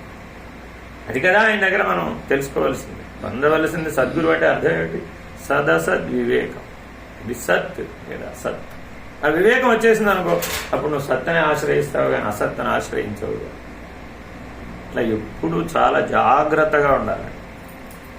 బాబా అంటే మీరంతా ఎట్లా ఉంటుందంటే ఏదో అంతా సౌమ్యంగా, అంతా శాంతంగా, అంతా కరుణతో ప్రేమతో జరిగిపోయినట్లుగా కనబడుతుంది. ఆ కనబడే తీరు వేరు. జ్ఞానం అన్నప్పుడు నీకు ట్రైనింగ్ ఇచ్చే విధానం వేరు. అంతేనా? కాబట్టి మనం ఎప్పుడు కూడా ఎవరి దగ్గరైనా ఏం తీసుకోవాలి? ఉత్తమమైందే స్వీకరించాలి, ఉత్తమమైందే అడగాలి. అందుకే అంటారు బాబా ఏమంటారంటే, నీకంత శక్తి లేకపోతే లేకపోవచ్చు అయ్యా, ఇచ్చేవాడి శక్తిని బట్టి అని అడగచ్చుగా. చక్రవర్తి దగ్గరికి వెళ్ళి 2 వేప విత్తనాలు ఏమని అడుగుతాడు ఎవడన్నా? చక్రవర్తి ఏమి ఇవ్వగలడు అది అడగవచ్చు కదా. వెళ్ళి వచ్చి నా దగ్గరకు వచ్చి వేప విత్తనాలు లాంటి కోరికలు అడుగుతారు ఎందుకు? మీరు జ్ఞానం అడగచ్చు కదా, కైవల్యం అడగవచ్చు కదా, నన్నే అడగవచ్చు కదా. చూడండి, ఈ మాట ఎన్నిసార్లు చెప్పారండి. నేను ప్రత్యక్షంగా ప్రశాంతంగా వెళ్ళే ఇప్పుడు ఎన్ని ఉపన్యాసం. నన్నే అడగవచ్చు కదా మీరు. అసలు నన్ను నేను ఇవ్వడానికి సిద్ధంగానే ఉన్నాను కదా, మీరే తీసుకోండి, నేనేం చేస్తున్నాను? ఎవరిది తప్పు ఇప్పుడు?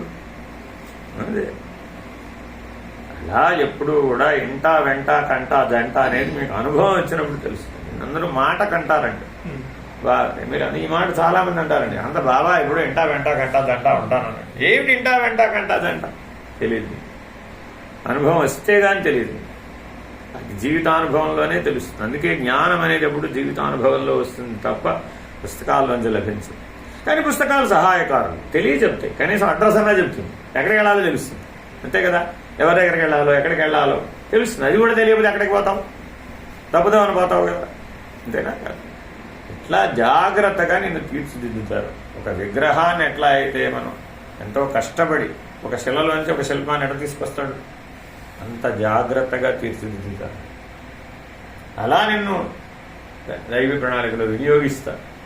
అప్పుడు కదా నీ విలువ ప్రపంచానికి తెలిసేది. లేకపోతే ఏముంది? మనం వెళ్తే మన ఇంట్లో వాళ్ళే నమస్కారం పెట్టరాయా? ఇది మన జీవితం. వాస్తవంగా మాట్లాడుకోవాలంటే మన ఇంట్లో వాళ్ళే మనకి చేయత నమస్కరించే దశ ఉందా? ఎందుకని? మనం చేసిన వాటి జీవితంలో లోపాలన్నీ కనబడుతుంటాయి. అంతే తప్ప మనలో ఉన్న దివ్యత్వం కానీ, మనలో ఉన్న జ్ఞానం కానీ, మనలో ఉన్నటువంటి అద్భుతమైనటువంటి మహానుభావుడు ప్రసాదించిన వరాలు కానీ అవేం కనబడవు. ఎందుకని? సామాన్య దృష్టితో, పాత్రోచితమైన దృష్టితో చూస్తాయి. అదే నువ్వు ఎప్పుడైతే దైవీ చక్షువులు, దివ్య చక్షువులు వచ్చినాయి అనమాట, అప్పుడు ఎలా ఉంటుంది? మీరు భగవద్గీత విశ్వరూప సందర్శన యోగం వినే ఉంటారు కదా, అర్జునుడికి విశ్వరూప సందర్శనం. మనకి ఎప్పుడైనా ఇస్తారా అట్లాగా అని అనిపించింది? ఎప్పుడన్నా అనిపించలేదు? అయ్యో, నేను 15 ఏళ్ళకి మా అమ్మగారు భగవద్గీత నేర్పారు నాకు. అర్థమైందండి. విద్యాప్రకాశానందగిరి స్వామి వారు అప్పుడు గీతా యజ్ఞాలు చేసేవారండి. తీసుకెళ్ళారు, నేర్చుకున్నాం. ఉండే 18 రోజులు విన్నాం. ఎలా ఏం నేర్చుకున్నావురా? 18 రోజులు వింటారా? ఆయన ఏమిటో 18 రోజులుగా ఒక విషయం చెప్పారు. స్థితప్రజ్ఞుడవై ఉండుము అని పరమాత్మ అర్జునుడికి చెప్పాడని. నాకు చెప్పినట్టే కదా, అర్జునుడు నేనేగా. ఆ స్థితప్రజ్ఞతో ఉంటే గాని ఆయన విశ్వరూప సందర్శనం మనకు కాదు. ఆయన చూపెట్టడానికి సిద్ధంగానే ఉన్నాడు, కానీ మన దగ్గరే ఉండాలి స్థితప్రజ్ఞతో. లేకపోతే ఈ కళ్ళతో చూడలేవు. అదే మాట చెప్తాడు కానీ, నాయన నువ్వు ఈ మాంస నేత్రాలతో నన్ను చూడలేవు, దదామి దివ్య చక్షుం అంటాడు పరమాత్మ. మరి బాబా వారు మనకి ఇవ్వలేరంటావు అట్లాగే. అలాంటి పెద్ద పెద్ద ఆలోచనలు రావాలి మనకి, పెద్ద పెద్ద అనుభవాలు కావాలి మనకి. ఇలాగే అడిగాను. ఏంటంటే ఇప్పుడు 15 ఏళ్ళప్పుడు భగవద్గీత చదువుకున్నాను, 30 ఏళ్ళు వచ్చేసినాయి. నాకు అర్థం కదా, విశ్వరూపేయడో కాదు చూపెట్టలేదు. అంత బాగా మాట్లాడుకోవచ్చు ఆయనతో మీరు, అంతకంటే దగ్గర వాడు ఎవడు లేడు. అంతే, ఇలా ఇలా అనుకుంటున్నాను అంతే. నోటికి వచ్చేసినాయి కదా. నేను ఇప్పుడు నోటికి రావడానికి ఉపయోగం ఏంటంటే ఎప్పుడు అదే చింతనలో ఉంటాం, ఇబ్బంది ఉండదండి. అప్పుడు నీకు వ్యావహారికం పెంచి ఇలా వెళ్ళాను ఎవరింటికో వెళ్ళాను. ఆయన ఎక్కడో అరవింద ఆశ్రమంలో ఉండేవారు అన్నమాట. ఆయన అక్కడికి వచ్చారు, వారింటికి వెళ్ళాను అంతే. పొద్దున్నే 6:30-7ంటికి వెళ్ళాను. రండి అన్నారు. ఆయన వెళ్ళాను, కూర్చున్నాను. ఏదో ఇట్లాగే కూర్చోబెట్టు కూర్చున్నాను. ఏదో జంతికలు ఏదో తెచ్చిచ్చాడు, ఏదో సంథింగ్ గుర్తులేదు. ఇలా తింటున్నాను. కాలోస్మి లోకక్షయ ప్రవృద్ధో లోకాన్ సమాహత్ నిహత్వృత్త అని వచ్చింది. విశ్వరూపం వచ్చేసింది. ఇది కదా ఇక నేను జంతికలు ఎట్లా తింటున్నానో ఆయన బ్రహ్మాండాలు అలా తింటున్నాడు. కాలోస్మి లోకక్షయ ప్రవృద్ధో లోకాన్ సమాహత్ నిహత్వృత్త. ఈ లోకాలన్నింటినీ ఇలా భుజిస్తున్నాడు, ఇలా సృజిస్తున్నాడు. వచ్చేసిన దర్శనం. ఎలా ఉండాలి నువ్వు? సిద్ధప్రజ్ఞ. నేను చెప్పే విశ్వరూపం కనబడుతుందండి అన్న. విశ్వరూపం ఏమిటి అన్నాడు ఆయన. అది అంతేలే, నా కళ్ళ కనబడుతుంది, నీ కళ్ళ కనబడలేదు అంతే. అప్పుడు కదా మనం భగవంతుడు నమ్మేది. అర్జునుడు పరమాత్మను ఎప్పుడు నమ్మాడు? ఎంతసేపు చెప్పినా నమ్మల. విశ్వరూప సందర్శనం జరిగితే నమ్మేది, ఇంకేనా కదా. అలాగే మనం సర్వస్వ శరణాగతులమై దాసానుదాసులమై మనల్ని మనం పోగొట్టుకోవాలి అంటే ఆ విశ్వరూప సందర్శన యోగం జరగాలి. ఎందుకు ఈ మాట అంటున్నానంటే, ఎక్కడ పడిందంటే భగవాన్ సత్సాయిబాబా వారు హిల్ వ్యూ స్టేడియంలో ఒక గద ఉన్నటువంటి వీడియో చూడండి మీరు, ఉంటుంది. ముందు ఒక గద ఉంటుందండి, చుట్టూ జనాలు 1,00,000 మంది జనాలు ఉంటారు అన్నమాట. అక్కడ అనిల్ కుమార్ గారు అడుగుతారు, ఏం అనిల్ కుమార్ ఏం కావాలి నీకు అంటారు. బాబా అర్జునుడు విశ్వరూపం చూశాక బాబా నేను కూడా ఒకసారి విశ్వరూపం చూడాలనుకుంటున్నాను అంటారు. ఇది వినపడుతుందండి. బాబా వారు కూడా చెప్తారు, రాదు ఉపన్యాసంలో ఈ మాటలు చెప్పారన్నమాట. మీరు రోజు బాబా వారి ఉపన్యాసాలు వింటే అసలు అద్భుతంగా పనిచేస్తాయి. దానంత దివ్య ఔషధం ఇంకెళ్ళి నేను చాలా సంవత్సరాలు విన్నాను. విని విని విని విని జీర్ణం అయిపోయినాయి అనమాట. అందుకని ఎక్కడ మాట్లాడినా అవే చెప్తూ ఉంటారు. అంటే ఇదంతా విశ్వరూపం కాదంటావా అనిల్ కుమార్ అంటారు. కరెక్ట్ కదా. ఒక్క మనిషి హిల్ వ్యూ స్టేడియంలో 1,00,000 మంది, అందరికి ఎవరు కావాలి? బాబా గారు. ఇది నా విశ్వరూపం కాదంటావా అనిల్ కుమార్? ఇంకా నీకు సందేహం ఉందంటావా అన్నారు అనిల్ కుమార్ గారు. మనం అనిల్ కుమార్ గారితో పోలిస్తే మనం ఎంత దగ్గరలో ఉన్నాం? చాలా దూరంలో ఉన్నాం అని అనుకుంటాం మనం. కాదు, అదే పొరపాటు. బాబా ఎన్నిసార్లు చెప్తాను, నా పక్కన ఉన్న వాళ్ళందరూ నన్ను అనుసరిస్తున్నారని నేను వాళ్ళందరినీ ఏదో బాగా ఆశీర్వదిస్తున్నానని మీరు అనుకోవద్దు. నేను వెళ్ళానండి ఒకసారి ఒక ఉపన్యాసానికి. ఒకసారి వెళ్తే మొత్తం నిండిపోయి, ఎంత నిండిపోయిందంటే ఇసుక రాళ్ళంత జనం ఉన్నారండి. మేమంతా బయట నిలబడ్డాం. సైకిల్ బంతులో ప్లేస్ లేదు. ఆ కారిడార్లో ఆ మెట్లెక్కి ఆ చివర గట్టు మీద నిలబడున్నాం. భూర్ణ వర్షం. బాబా గారు దర్శనం ఇస్తున్నారు. ఎవరు వెళ్తారు? నేను దర్శనానికి ఇస్తూ ఉంటే పూర్ణ వర్షం అయితే ఇంకోటి ఏమిటి, అలాగే నిలబడి చూస్తాం అంతే. చడిచిపోతూనే ఉన్నాం. ఆ నీళ్ళలోంచి ఆయన ఏం కనపడుతున్నారో ఏం కనపడరో మాకు తెలియదు అంతే. అలా నిలబడి చూస్తున్నారు. ఎంతమందో చూశారు ఆ రోజు. అట్లా వారు ఆ రోజు అన్నారు, మీరందరూ ఈ కులవంతరాయ సభా మండపంలో ఉన్నవాళ్ళు, మొదటి లైన్లో కూర్చున్న వాళ్ళు, నా కాళ్ళ దగ్గరే కూర్చున్న వాళ్ళందరూ అదృష్టవంతులని మీరు అనుకుంటున్నారు. నా దృష్టి మీ మీద లేదు.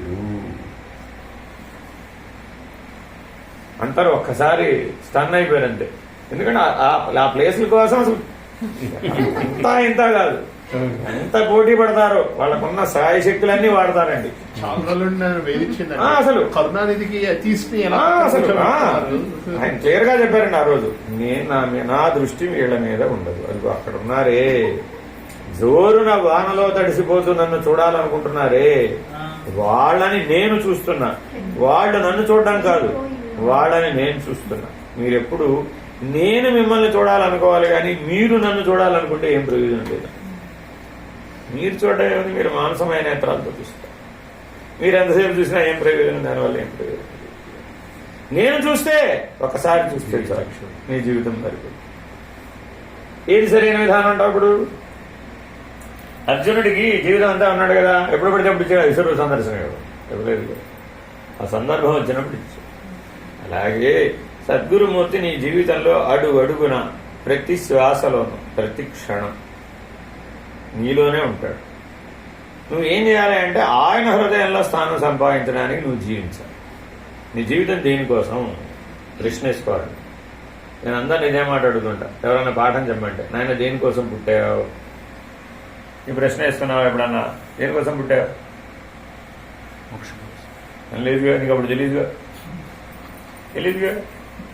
మోక్షం కోసమే. ఇప్పుడేదో మనం చదువుకొని చెప్తున్నాం ఈ మాటలు, కానీ నువ్వు పుట్టినప్పుడు తెలియదుగా నీకు దేనికోసం పుట్టావు. అంటే మనం రోజువారీ అసలు ఆలోచన వచ్చినప్పుడు ఈ ప్రశ్న వేసుకోవాలా అక్కర్లేదా? దేనికోసం పుట్టావు? ఏదో 3 అంతస్తులు మేడ కట్టడానికి, 3 పిల్లల్ని కట్టడానికి, 3 డిగ్రీలు సంపాదించడానికి, ఏదో 3 కోట్లు సంపాదించడానికి, ఏదో 3 దేశాలు తిరిగి రావడానికి, ఇట్లా అంతా 3 ముళ్ళు వేయడానికి. అంతే కదండి. ఇంతకు మించి ఏమిటి నీ జీవితం? అంటే ఎవరి జీవితం తరచు చూసినా ఏమన్నా ఇంతే కదా. ఈ 10 మాటలే ఎవరు చెప్పినా నీ జీవితం గురించి చెప్పబోయా నేను ఆఖరి దశలో వచ్చి ఏం చెప్తావు? ఇదే చెప్తావు అంతే. అంతా 3 గోళ, అంతే కదా. ఇంతే నా జీవితం అంటే. దీనికోసమైనా ఎన్నిసార్లు పుడుతున్నావు? దీనికోసమైనా ఇంత నానా గొడవ అంతా ఏముందండి అందులో అనే దృష్టి నీకు కలిగిన నాడు, ఉదాసీన దృష్టి, ఇప్పుడు నీకు సద్గురువు యొక్క అనుగ్రహం కలిగింది. అప్పటి వరకు దాన్ని వినియోగించుకోలేదు. సద్గురు యొక్క అనుగ్రహం ఎప్పుడు సూర్యప్రకాశం వలె ఉంటుంది, కానీ నువ్వు కళ్ళు తెరుచుకోలేదు. భగవాన్ రమణులు అంటారు, నీ కంటి ముందు చిన్న వేలు ఇట్టు అడ్డ పెట్టామండి, అయిపోయింది ప్రపంచం కనబడింది. ప్రపంచం చాలా పెద్దదిగా, కను కూడా ఏదైనా చూడగలగా. ఏమడ్డ వచ్చింది ఇప్పుడు? చిన్న పొర అడ్డం వచ్చింది అంతే. ఫినిష్డ్. క్యాట్రాక్ట్ అంటే ఉందండి, 1 మిల్లీమీటర్ పొర అంతే వచ్చింది. ఇంతే సంగతులు. ప్రపంచం పోయింది. మరి నా ప్రపంచమో అని 70 ఏళ్ళు 80 ఏళ్ళు నానా కుస్తీ పెట్టావు కదా. మరి చిన్న క్యాట్రాక్ట్ పరిస్థితి అంతా కుదరదు. అంతే. రాత్రి పడుకున్నాడండి, పొద్దున్న లేవలేదండి. ఏమన్నారు అంతా? లేస్తే ఉన్నాడన్నారు, లేకపోతే 2వ రోజు అన్నారు. అంతే. నా చిన్నప్పటి నుంచి ఎంతమంది చివరి ఘడియల్లో తీసుకెళ్లారు మా నాన్నగారు జీవిత సత్యం బోధించడానికి. ఎన్నిసార్లు అనేవారు, ఏంటంటే చిన్నపిల్లాన్ని పట్టుకొస్తాం, జీవిత సత్యం బోధపడాలంటే ఇదే సరైన పద్ధతి అని వెళ్ళేవాడిని. మా నాన్నగారితో పాటు శ్మశానాన్ని కూడా వెళ్ళేవాడిని. ఏంటంటే పిల్లల్ని శ్మశానాన్ని తీసుకెళ్ళి, నేను కూడా మా అబ్బాయిని తీసుకెళ్ళేవాడిని. తెలియాలి జీవిత సత్యం ఎప్పుడు బోధపడేసి శ్మశానంలో, అప్పుడే తెలుస్తుంది, లేకపోతే తెలియదేవాడు. చూడండి, తల్లి దీవెన, తాతయ్య కరుణ, తండ్రి ఆశీర్వచనం లేకపోతే సత్యం తెలుసుకోగలుగుతామా? తెలుసుకోలేదు. ఎవరైనా ఏదన్నా ఉంటే, ఏదైనా ఇబ్బందిగా ఉన్నారంటే బదిలా వెళ్దాం అనేవారు. చివరి దశలో ఉన్నాడు వెళ్దాం. ఏం చెప్తారో బాబు ఆయన, నేను జీవిత సారం అంతా ఒక మాటలో చెప్తారు కదా. మనం అలా వెళుతున్నామా? అలా తెలుసుకుంటున్నామా? బాబా గారు ఎన్ని కష్టాలు పడ్డారో అంటే బాబా గారి కష్టాలు పోతున్నాను. నీ గోలపాడు కానీ నీకెందుకు ఆగొడవా? నీకెందుకంటే ఆగొడవా? ఆ చివరి దశలో నానా యాగి జరిగింది చూసారా? ఆ యాగి అంతా ఇతరులు చేసిందండి. వాళ్ళు ఎవ్వరూ స్వామి అనుసరించిన వారు కాదండి. ఎవరెవరో ఇంటర్వ్యూలు ఇస్తుంటారు కదా, నిజానికి వాళ్ళకి ఎవరికి స్వామి యొక్క దివ్యత్వం కానీ ఇతరత్రాలు ఏమి వాళ్ళకి అవగాహన ఉన్నవాడు కాబట్టి ఎంతసేపు భౌతికం, చుట్టుపక్కల అంతా ఆశ్రమం, వ్యవహారం, అది ఇక్కడ పెట్టా, ఇది అక్కడ పెట్టా, ఆ ఉత్సవం చేయాలి ఉత్సవం చేయాలి, అలా చేయాలి ఇలా చేయాలి, బంగారంతో చేయాలి వెలిగారంతో చేయాలి, ఏవో నానా గోల. వాళ్ళకెవరికి సద్గురువు మోక్షం పట్టుతాను. మనకి వీడితో ఏం పని, మనకేం పని. ఒక ఆయన వచ్చాడు, నువ్వు జీవితకాలం ఎంత సంపాదిస్తావు అన్నాడు. ఉద్యోగం చేస్తే 1 కోటి రూపాయలు సంపాదిస్తాను, అంతే కదండి. మన జీతాలు ఎంత అవ్వదు గవర్నమెంట్లో, చాలా తక్కువ, 10,000 15,000 ఉండేది నెలకి జీతం. సంపాదిస్తానంటే 1 కోటి రూపాయలు సంపాదిస్తాను. సరే ఒక సంతకం పెడితే 10 కోట్లు ఇస్తాను. సంతకం, ఒక సంతకాన్ని 10 కోట్ల అంటే దాని అర్థం దాని వెనకాల ఏదో ఉందనేగా, నన్ను ఏదో అధర్మం చేయమనే కదా. కుదరదండి అట్లాగా. సద్గురువుకి మాట ఇచ్చాను, వారి అనుజ్ఞలేందే శ్వాస కూడా విడవనని వాటికి మాట ఇచ్చాను. అటువంటిది మీరేదో 10 కోట్లు ఇస్తానంటే సంతకం పెడతానా? అంటే నీకోసం నేను పుట్టానా? పుట్టలేదు కదా. నువ్వు ఎప్పుడో మధ్యలో కనపడ్డావు, ఎప్పుడు పోతావు నీకే తెలియదు, నాకు తెలియదు. అంతటి దానికి నీకోసమని నేను ఇప్పుడు ధర్మం తప్పితే, నీకోసం నేను జ్ఞానాన్ని వదిలేస్తే మళ్ళీ ఎన్నిసార్లు పడ్డాలో, నేనెక్కడ వెతుక్కొచ్చేది, మళ్ళీ నీతో రుణాల మళ్ళీ తెచ్చుకోరు మళ్ళా, అంతే కదా. ఇప్పుడు ఎక్కడో నువ్వు ఉన్నావు, ఇప్పుడు ఊడిపడ్డావు, ఇప్పుడు ఏదో రుణానుబంధం అంటున్నావు, నాకు అర్థం కాదు. ఈ రుణానుబంధం నేను మళ్ళీ తీర్చాలంటే నేను మళ్ళీ వచ్చేటప్పుడు నిన్నెత్తుకుని రావాలి కదా. నాకెందుకు కాగోలా? నాకు ఈ జన్మతో సరే నేను అనుకుంటున్నాను అయినా. ధన్యవాదాలు. నాకు అసలు ఈ కోటితోటే నాకు పని లేదు. వాళ్ళు ఏదో ఇస్తున్నారు, నేను పని చేస్తున్నాను, ఇస్తున్నారు, అయిపోతున్నాను, జీవితం వెళ్ళిపోతున్నాను, అంతవరకే తప్ప ఎంత వస్తుంది, ఇంక్రిమెంట్ ఎప్పుడు వస్తుంది, ఎరియర్ ఎప్పుడు వస్తుంది, డిఏ ఎప్పుడు వస్తుంది, ఎందుకు ఇవ్వలేదు, అయ్యా పని చేయమన్నాడు భగవంతుడు. ఫలితం గురించి ఆలోచించద్దు అన్నాడు. నా జీతం ఎప్పుడప్పుడు వాడు ఇస్తాడు కదా, ఇస్తాడు, ఎప్పుడప్పుడు ఇస్తాడు, పర్వాలేదు. నా పని ఏమిటి? పని చేయటం, అంతవరకు ధర్మాన్ని అనుసరించే పని చేస్తాను. బాబా సద్గురువు యొక్క అనుజ్ఞ లేనిదే నేను శ్వాస కూడా విడవను, శ్వాస కూడా తీసుకోను అని ప్రమాణం. ఈ ప్రమాణం మీరు బాగా గుర్తుపెట్టుకోవాలి, వెరీ వెరీ ఇంపార్టెంట్. అలా మీరు జీవించగలగాలి, అప్పుడు మీరు దేన్నైనా జయించగలుగుతారు. ఇంద్రియ జయం ఎంతటిదండి? మీరు అరిషడ్ వర్గ జయం అంటారండి. నాకు అరిషడ్ వర్గ జయం బాబా విభూతి పెట్టుకున్నంత సమయం, అంతే. విభూతి పెట్టుకోవడానికి ఎంత సమయం పడుతుంది? అంతే. అరిషడ్ వర్గ జయం అలా అయిపోతుంది. ఎందుకని? ఆయన అనుమతి లేదని నేను అసలు ఆలోచించను. ఇంకేమిటి? శ్వాసే వదిలిపెట్టను. ఇలా సిద్ధపడ్డవాడిని ఏమైనా చేస్తే ఏదైనా ఒకవేళ వాటిలో పని మనం పిలిస్తే వస్తాయి. కొద్దిగా రామ్మ కోపం రాయుడు, వీడి సంగతి ఏదో చూడాలి అంటే వస్తుంది, కోమ్మ అంటే పోతుంది. అప్పుడు అరిషడ్ వర్గాలు శత్రువులు కావాలి, మిత్రులు. పిలిస్తే వస్తే మిత్రులు, పొమ్మంటే పోతాయి. 3 గుణాలైనా అంతే, రమ్మంటే వస్తాయి, పొమ్మంటే పోతాయి. ఇప్పుడు ఏమైంది? నీకేమైంది? ముందు స్విచ్ చేస్తే ఫ్యాన్ తిరిగిందండి, కట్టేస్తే అయిపోయింది. నీకేం ప్రాబ్లం? ఇప్పుడు నీకేం ప్రాబ్లం లేదు కదా. అలా ఉండాలంట నీ మనస్సు. స్విచ్ చేస్తే పని చేయాలి, కట్టేస్తే అయిపోవాలి. సమాధి నిష్ట అంత సహజమై ఉండాలి, అమనస్కం అంత సహజమై ఉండాలి. ఇప్పుడు కదా బ్రహ్మజ్ఞానం. ఏదో మాట్లాడుకునేటప్పుడు అలా పైపైన టకా టకా టకా టకా వెళ్ళిపోతుందండి. ఏమిటో ప్రతివారు చెప్పేస్తారు అహం బ్రహ్మాస్మి అని. అయ్యో అవద్దండి, అవద్దా. మా గురువు గారు అనేవారు అనమాట, ఏదన్నా ఇట్లా పెద్ద పెద్ద విషయాలు. ఓహో అలాగా అయ్యిందా మరి మీకు? ఏమనేవారు కాదండి, అయ్యిందా మరి మీకు? అయినా ఎలా అయింది? ఒక్కడికే వినపడుతుంది, అంత చిన్నగా చెప్పారు. ఎలా అయిందో చెప్పాలి. నువ్వు చెప్పలేవుగా, అయితేనే చెప్పగలుగుతావు, లేకపోతే చెప్పాలి. అంతేనా కదా? జీవించాలి అట్లాగా, అలా ఉండాలి అట్లాగా. రాత్రింబగళ్ళు పాఠం చదివితే ఉంటావా? నిద్రొస్తుందంటావా? ఎట్లా? అలా ఉండదు. అక్కడ వెళితే వాళ్ళు ఉండమన్నంతసేపు ఉండవలసిందే. పొమ్మన్నాక పోవడం అంతే, పొమ్మనకపోతే పోయే పని లేదంతే. అలా ఉండాలంతే. రాత్ర పగల పొద్దున సాయంత్రమా బట్టలు తెచ్చుకున్నావా తెచ్చుకోలేదా వాడితో ఏం పనిలే, అంతే. అలా జీవించడం నేర్చుకో. ఇప్పుడు సులభ సాధ్యం. ఎన్నో ప్రణాళికలు వేసుకుంటాం. 36 జతలు కట్టుకోవడం, దాన్ని ఏదో తీసుకెళ్ళడం, అక్కడ పెట్టడం, అక్కడ ఉండాలి, ఇక్కడ ఉండాలి, అక్కడ పడుకోవాలి, ఇక్కడ లేవాలి, దానికి ఏసీ ఉండాలి, ఫ్యాన్ ఉండాలి, అది ఉండాలి, ఇది ఉండాలి.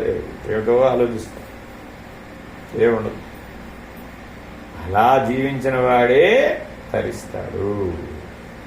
నేను ఒకసారి వెళ్ళానండి, ఏమీ లేదు, కట్టుబట్టలతో వెళ్ళాను. వచ్చావా, ఉండు అయితే అన్నారంటే. ఎప్పుడు మాట్లాడరు కదా, ఆ రోజు మాట్లాడారు. వచ్చావా, ఉండు అయితే అన్నారు. ఇంకేం చేయాలి, ఏం చేయాలి, ఉండాలా వెళ్ళాలా? వెళ్ళటం అనేది లేదు అసలు అక్కడ. ఇంకా ఆప్షన్ ఎక్కడుంది అసలు? ఇక్కడ అంతే, సరెండర్ అయిపోయిన వాడికి ఇంకా ఆప్షన్ ఏముంది? సరే స్వామి అంతే. తెల్లారింది, అమ్మగారు అడిగారు, వాళ్ళ శ్రీమతి గారు, ఆ పిల్లాడిని ఉండమన్నావు, ఆ పిల్లాడి బట్టలు తెచ్చుకోలేదు, ఏం వేసుకుంటాడు? నా బట్టలే వేసుకుంటాడు అన్నారు. ఆయనేమో 6 అడుగులు పొడుగు, ఆయన బట్టలు నాకు ఎట్ట సరిపోతాయి? నా సరే వేసుకోమన్నారుగా, వేసుకోవడమే. ఇప్పుడు వస్త్రం మీద అభిమానం ఉందా లేదా? అలాగే వెళ్ళేవాళ్ళం. పెద్ద పెద్ద లూజ్ షర్ట్లు అనమాట. అంటే వారి పంచే కట్టుకునేవాడిని, వారి షర్టే వేసుకునేవాడిని, వారి వెనక వెళ్ళేవాడిని. అంతే అంతే. దేహాభిమానం ఉందా లేదా? అన్ని రకాల పరీక్షలు చేయబడతాయి. అన్ని పరీక్షలను పాస్ అవ్వచ్చు, నో ఎగ్జామ్షన్. ఏమంటే నాకు 99.9 మార్కులు వస్తే సరిపోతుంది. మా గురువు గారు ఏమన్నా తెలుసా, బాబా దయ నీకు ఉండాలంటే 100కు 1000 మార్కులు కావాలి. దీంట్లో 100కు 1000 మార్కులు ఎక్కడన్నా ఎవరన్నా వేస్తారా? వేస్తారు. పారమార్థిక మార్గంలో వేస్తారు. వాడు అర్హుడు. 100కు 1000 మార్కులు వేస్తారు అక్కడ. పరీక్ష 100 మార్కులకే, కానీ నీకు ఎక్కడ రావాలంటే స్థానం గురుమండలిలో రావాలి. ఈ మధ్యలో ఆగిపోకూడదు. నేను మనుషుల్లో ఉత్తముండండి, చాలు బావయ్య. నేను సిద్ధులలో ఉత్తముండండి, నువ్వు కూడా పనికిరావు. నేను దేవతల్లో ఉత్తముండండి, నువ్వు అసలు అంతకంటే పనికిరావు. వీళ్ళెవరు పనికిరారండి. అందుకు చెప్తున్నాను 100కు 1000 మార్కులు రావాలని.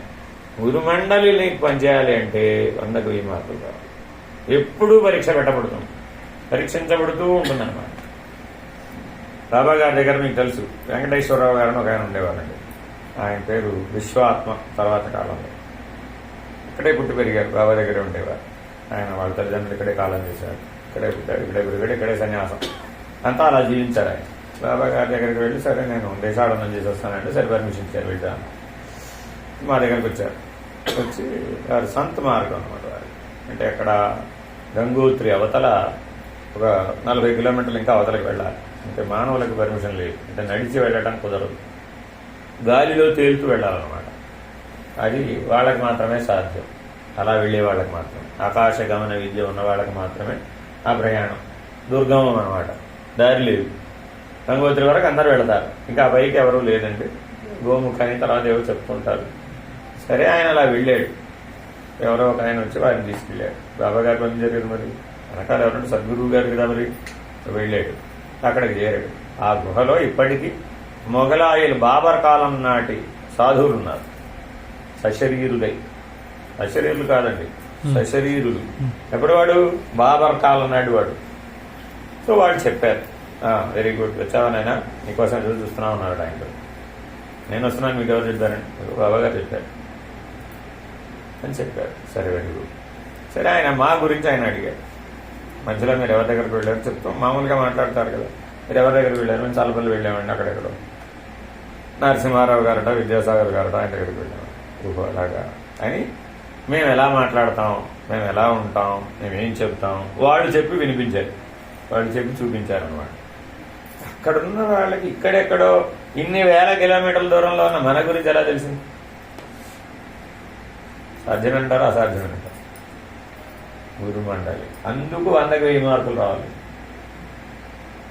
అలాంటి వాళ్ళతో నువ్వు గనక కలిసి పని చేయాలంటే, వాళ్ళని అనుగుణంగా జీవించాలి అంటే, వాళ్ళ సహాయం నీకు ఉండాలి అంటే. అందుకే మైత్రేయ మహర్షి ఆ సంఘానికి అధ్యక్షుడు. కలియుగంలో గురుమండలికి అధ్యక్షుడు మైత్రేయ మహర్షి. మరి వాళ్ళందరితో మనం వాళ్ళ అనుయాయులుగా, వాళ్ళ చేతిలో పనిముట్టుగా జీవించాలి అంటే వాళ్ళ దృష్టిలో మనం ఉండాలి. మీ దృష్టిలో బాబా గారిని పెట్టుకోవాలంటారా? బాబా గారి దృష్టిలో మీరు ఉండాలి. ఎంత తేడా ఉందో చూసుకోండి. మీరేదో రోజు గుడికి వెళ్ళడం, మీరేదో రోజు ఉన్న భగవతే రుద్రాయలో చేయడం, ఇదంతా మీరు చూడడం, గుర్తుపెట్టుకోండి. ఇదంతా ఏ మోడలు? ఇక్కడ చిన్నపిల్లలు లేదు, ఇందాక చిన్నపిల్ల వచ్చింది కదా, ఆ మోడల్ అన్నమాట. అంతే, ఇంతే తప్ప అక్కడ ఏం లేదు అసలు. అంతకుమించి లేనే లేదండి అసలు. ఎంత పెద్ద దీర్ఘం తీసి చదివినా కూడా, ఎంత పెద్ద మనం అర్చనలు చేసినా, అభిషేకాలు చేసినా, అదంతా వాళ్ళ దృష్టిలో ఏంటంటే ఒక 3 ఏళ్ల పిల్లవాడి మోడల్ అనమాట. అంటే నీకేం మార్పు లేరు. ఎందుకని నువ్వు మనుషుల్లో ఉత్తముడు అనిపించుకోవడానికి ప్రయత్నిస్తున్నావు. అంటే ఇదంతా చేస్తే ఏమిటవుతుందన్నావు?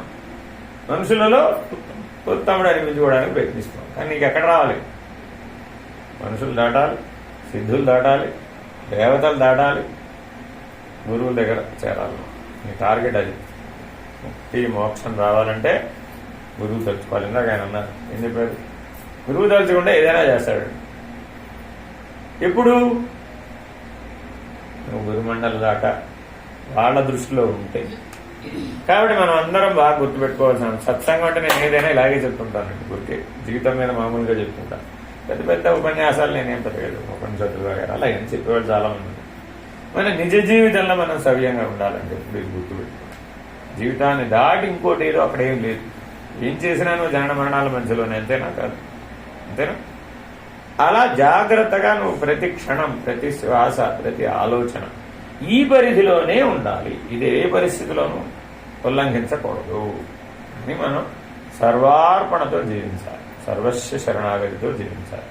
గురు శిష్య ఐక్యతా సిద్ధితో జీవించాలి. ఈ లక్ష్యం ఉండాలండి మనం. ఎప్పటికైనా కూడా మా గురువు గారికి నాకు భేదం లేని స్థితిలో నేను జీవించాలి. చిన్న విషయమా పెద్ద విషయం? చిన్న విషయం, చాలా పెద్ద విషయం. తెలుసా మీ గురు శిష్య ఐక్యతా సిద్ధి వచ్చిన వాడికి కాలాన్ని దాటే అవకాశం. కర్మని కాదు, కాలాన్నే దాటవచ్చు. తిరిగి రాడిగా దేవతలుగా కూడా తిరిగి రాడు, గురువుగా కూడా తిరిగి రాడు. ఎప్పుడూ రాడిగా, ఏ బ్రహ్మాండంలోనూ రాడు. తిరిగి రాని పద్ధతి అంట. దాన్ని అచలం అంట. ఆ చివరి మెట్టి అచలం. ఏది? మనిషిగా తిరిగి రాకూడదు, సిద్ధుడిగా తిరిగి రాకూడదు, దేవతగా తిరిగి రాకూడదు, గురువుగా కూడా తిరిగి రాకూడదు. ఆ చివరి మెట్టు అనమాట అది. తిరిగి రాని పద్ధతి లేడు వాడిగా. తిరిగి రావడం వాడు ఉండాలిగా. వాడు నిశ్శేషంగా కాలంలో కూడా లేకుండా పోయి కర్మతోనే కాదు. ఇలా జాగ్రత్తగా ఎవరైతే జీవిస్తారో వాళ్ళు తరిస్తారు. ఇప్పుడు మానవోపాధి విశేషమైనా కాదు. ఇవన్నీ సాధించాలంటే మిగిలిన ఉపాధితో ఎట్లా సాధిస్తావు? అసలు సాధించలేవుగా. మనిషి అయి పుట్టేసావు ఆల్రెడీ. మనుషులలో ఉత్తముడుగా జీవించాలంటేనే ఎంతో కష్టమని సమాజం అనుకుంటారు. అంతేనా కదా? ఎన్నో మోరల్ వాల్యూస్, ఎన్నో ఎథికల్ వాల్యూస్, ఎన్నో సంఘసేవలు ఎన్నో చేస్తే ఓహో ఆహా గొప్పవాడు అంటారండి. కాసేపు, అది కూడా ఆ వేదిక మీద ఉన్నంతసేపే. మీరు గుర్తుపెట్టుకోండి. అసలు అది ఇదంతా కూడా వేరే ఇఫ్స్ అండ్ బట్స్ ఎట్లా ఉన్నా ఆ వేదిక మీద ఆ కాసేపు ఉన్నంతసేపు గొప్పవాడు అంటాడండి. కిందకి దిగిన తర్వాత ఏమి ఉండదు. నా జీవితంలో చాలా చూశానండి అట్లా. సన్మానాలు, బిరుదులు, వ్యవహారం సర్టిఫికెట్లు, వగైరాలు అవన్నీ ఊరికే గాలి కొట్టుకొస్తూ ఉంటాయి. గుర్తుపెట్టుకోండి. దుమ్ము గాలి పెద్ద గాలి వచ్చిందండి, దుమ్ము ఎండుటాకులు ఎట్ట కొట్టుకొస్తాయి? అట్ట కొట్టుకొస్తాయి. ఏం ప్రయోజనం? మనం మాటికి పనిచేసేవాళ్ళం కదా. ఇప్పుడు అలవకుండా పనిచేస్తాం కదా, రాత్రి బాగా లేకుండా పనిచేస్తాం. ఇక ఎప్పుడూ ఏదో పిలిచి కలెక్టర్ గారు ఏదో సర్టిఫికెట్ ఇస్తుంటాడు. వెళ్ళి మా గురువు గారికి చెప్పేవాడు, ఇవాళ ఈసారి ఆయనకి అవార్డు వచ్చిందంటే సర్టిఫికెట్ ఇస్తున్నారంటే ఆగస్టు 15కి జనం. అవన్నీ మాకు మామూలే లేవయ్యా, వాడితో మాకు ఎందుకు చెప్తారు మీరు, వాటితో మాకేం పని లేదు, ఆయనకి ఏం పని లేదు. వస్తుంటాయి, గాలి కొట్టుకొస్తూ ఉంటాయి కదా. అంటే అర్థం ఏమిటి? మనం ఎక్కడో విశేషం అనుకున్నప్పుడు అహం మిగిలిపోతుంది. మనం ఏం చేస్తాం? ప్రతిదీ విశేషం. వాళ్ళ బాబా గారికి 1,00,000 మల్లెలతో అర్చన చేశాను చూసారు. అలా విశేషమైనా కదా. ఎక్కడ పడ్డాయి మార్పులు? ఇప్పుడు మానవుల, సిద్ధుల, దేవతల, గురువుల ఈ పనికి ఎక్కడ పడతాయి మార్పులు? ఏం ప్రయోజనం? మనకు కావాల్సిన మార్కులు అక్కడ చేద్దంటావా? అయితే ఏం చేసావా నేను అడగను. ఒక్క మల్లె పువ్వు వేసావా, 1,00,000 మల్లెలు వేసావా నేను అడగలేదు. ఏం కావాలి నాకు? నువ్వు మిగిలిపోతున్నావా, నువ్వు లేకుండా పోతున్నావా, అంతే. మన గురువు గారు ఆయన అర్చన అంటే ఏమిటో తెలుసా? అలా ఊరికే స్నానం చేసి వస్తూ దారెమ్మడి అక్కడ ఏదో ఒక చెట్టు పువ్వు పూస్తుంది కదా, ఒక పువ్వు కోసుకొచ్చేవాడు. నమస్కారం పెట్టి పంచసద్గురువులు బాబా గారు అందరూ ఉంటారు కదా, నమస్కారం పెట్టి ఆ ఒక్క పువ్వే పెట్టేవారు అంతే, నమస్కారం. ఎందుకని సహజ సమాధినిష్ఠుడు, గురువుతో అభేదం, గారికి బాబా గారికి భేదం లేదనే స్థితిలోనే ఎప్పుడూ ఉండేవారు అంతే. ఇప్పుడు ఏం అర్చన చేయాలంటావు? బాగా విశేషంగా విభూతి అభిషేకం చేయాలి వద్దా?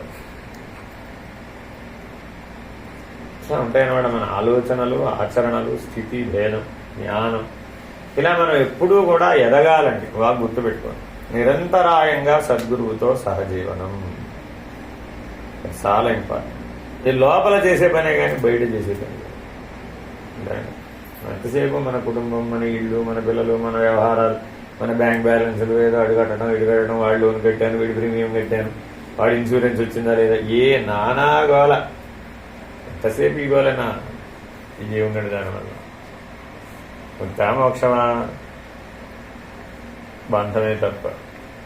కాబట్టి ఏది ఆలోచనలోకి వచ్చినా ఇది బంధమా ముక్త అనే ప్రమాణం మీద చూడాలి. అప్పుడు విడుదలైపోతాడు. రద్దవడం మొదలైతే తెలుస్తుందా అనే జీవితం అంటే ఏం మారుతుంది. అప్పటిదాకా అసలు తెలియనే తెలియదు. మీకు అసలు నిజంగా నన్ను అడిగితే దైవీ జీవితం అంటే ఏమిటో, దివ్య జీవనం అంటే ఏమిటో మీకు అనుభవానికి లేదు. అది వచ్చినప్పుడు ఇది నిలబడలేదు. అదేనండి.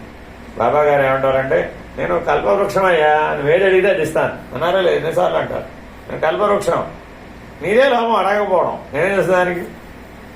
నేను అడగొచ్చుగా ముక్తి మోక్షం? అడగవు. తేనా కాదు?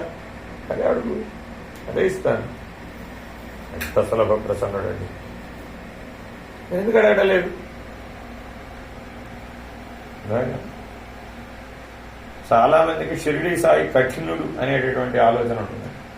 మీరు సచ్చరిత్ర చదివిన కూడా చదివిన ఈ సత్సాయి బాబా వారిలాగా వారి జీవితం, వారి విధానం లేదు. అర్థమైందండి. కానీ అనుగ్రహ వర్షం కురిపించడంలో ఇద్దరికీ భేదం లేదు. గుర్తుపెట్టుకో. చాలా మందికి తెలియదు అంతా. ఏదో బయట ఏదో వ్యవహారం కొట్టుకుపోతుంటారు అంతే. ఏదో మాట వరుసగా నమ్ముతారు. ఈయన ఆయన ఒకటే అంటే ఇదో మాట వరుస అంట. వారంతటా వారే స్వయంగా చెప్పిన నమ్మని వారు ఇంకా ఇప్పటికీ కోట్లల్లో ఉన్నారండి. గుర్తుపెట్టుకోండి. అంటే నేను రెండు పక్షాలు చూసినవాడిని. ఇక్కడికి వెళ్ళాను, అక్కడికి వెళ్ళాను, ఇక్కడికి వెళ్ళాను. నేను రెండూ చూసినవాడిని. ఎందుకు చెప్తున్నానంటే మనకు ఆ దివ్యత్వం అనుభవంలో లేనప్పుడు కళ్ళు గుడ్డి, మన కళ్ళు ఏం ప్రయోజనం లేదు. గుడ్డి కళ్ళు వీటికి ఏం సాధ్యం లేదు. వీటికి కనపడదు అసలు, సాధ్యపడదు. వాళ్ళంతటా వాళ్ళు దయతలిచి ఏమైనా మనకేదో ఏదో కొన్ని అనుభూతులు, అనుభవాలు, దర్శనాలు వాళ్ళందరూ వాళ్ళు దయచేస్తే తప్ప మనంతటా మనం వాటిని సాధించగలిగిన శక్తి ఉన్న వాళ్ళు అంటారు. మానవుడి ప్రాణం ఎంత గాలి ఉడదు అంతేనా కాదు. ఒక్కసారి లోపల ఉన్న ఊపిరితిత్తులు గాలి తీసుకోవడం అనే పనిని ఒక్క క్షణం ఆపేసినాయి అనుకోండి, ఉన్నామంటావా మనం ఇప్పుడు?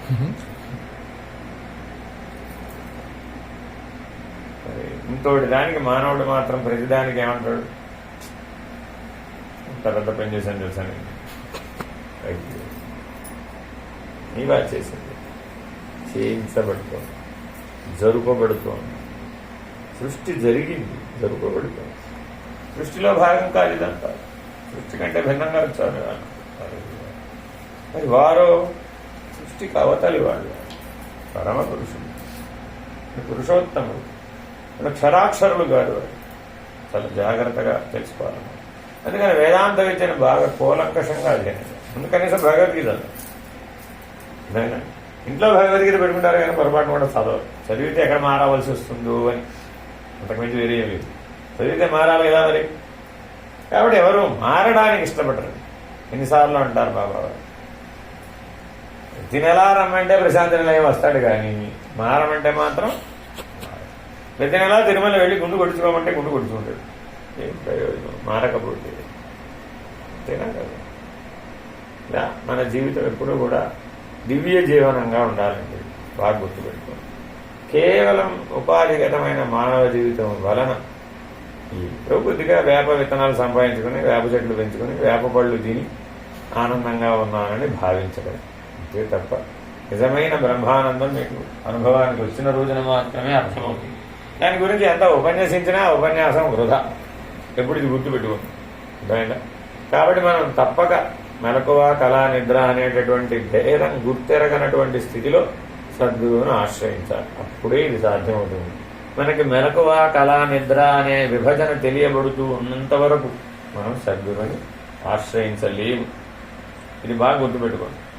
మీకేనాడైతే మీ మెలకువ కళ నిద్ర అనే భేదం మీలో పూర్తిగా రూపుమాసిపోతుందో, ఒకే తీరుగా ఉండాలన్నమాట, ఏం మార్పు ఉండకూడదు. నిద్రలో మారకూడదు, పడుకున్నా మారకూడదు, లేచినా మారకూడదు, ఎలా ఉన్నాడో అలాగే ఉండాలి, ఏం మారకూడదు. ఏ మెలకువ కళ నిద్ర అనేటటువంటి భేదం ఇక్కడ పొడసూపకూడదు. అలా ఎప్పుడైతే నువ్వు ఉంటావో ఇప్పుడు నీకు ఇక సద్గురువు ప్రత్యక్షం, తిరుగులేదు. నేను వారి చేతిలో పడిపోయినట్టుగా నువ్వు ఏం చేసుకోవాలి. కానీ ఇక్కడ దాకా మటుకు నువ్వే తెలుసుకోవాలి. అది బాగా గుర్తుపెట్టుకోవాలి. వాళ్ళు ఏదో చేస్తారంటే చేయండి, సహాయం చేస్తాం, కానీ ప్రయాణం చేయవలసింది మాత్రం మనమే, పరిణామం చెందవలసింది మాత్రం మనమే. ఇలా జాగ్రత్తగా మీ జీవితాన్ని పరిణామం చెందించుకోండి. అందరికీ ఏదో చెప్పమన్నాడు ఆయన. ఇందాక అందరినీ కూర్చోబెట్టి ఇవన్నీ చెప్పడానికి వీలు కాదు, అందుకే చెప్పాను. చివరికి ఎవరో మిగులుతారు లేని వాళ్ళకి చెప్తారండి. అర్థమైందండి? శ్రీ ఓం శ్రీ గురుభ్యో నమః.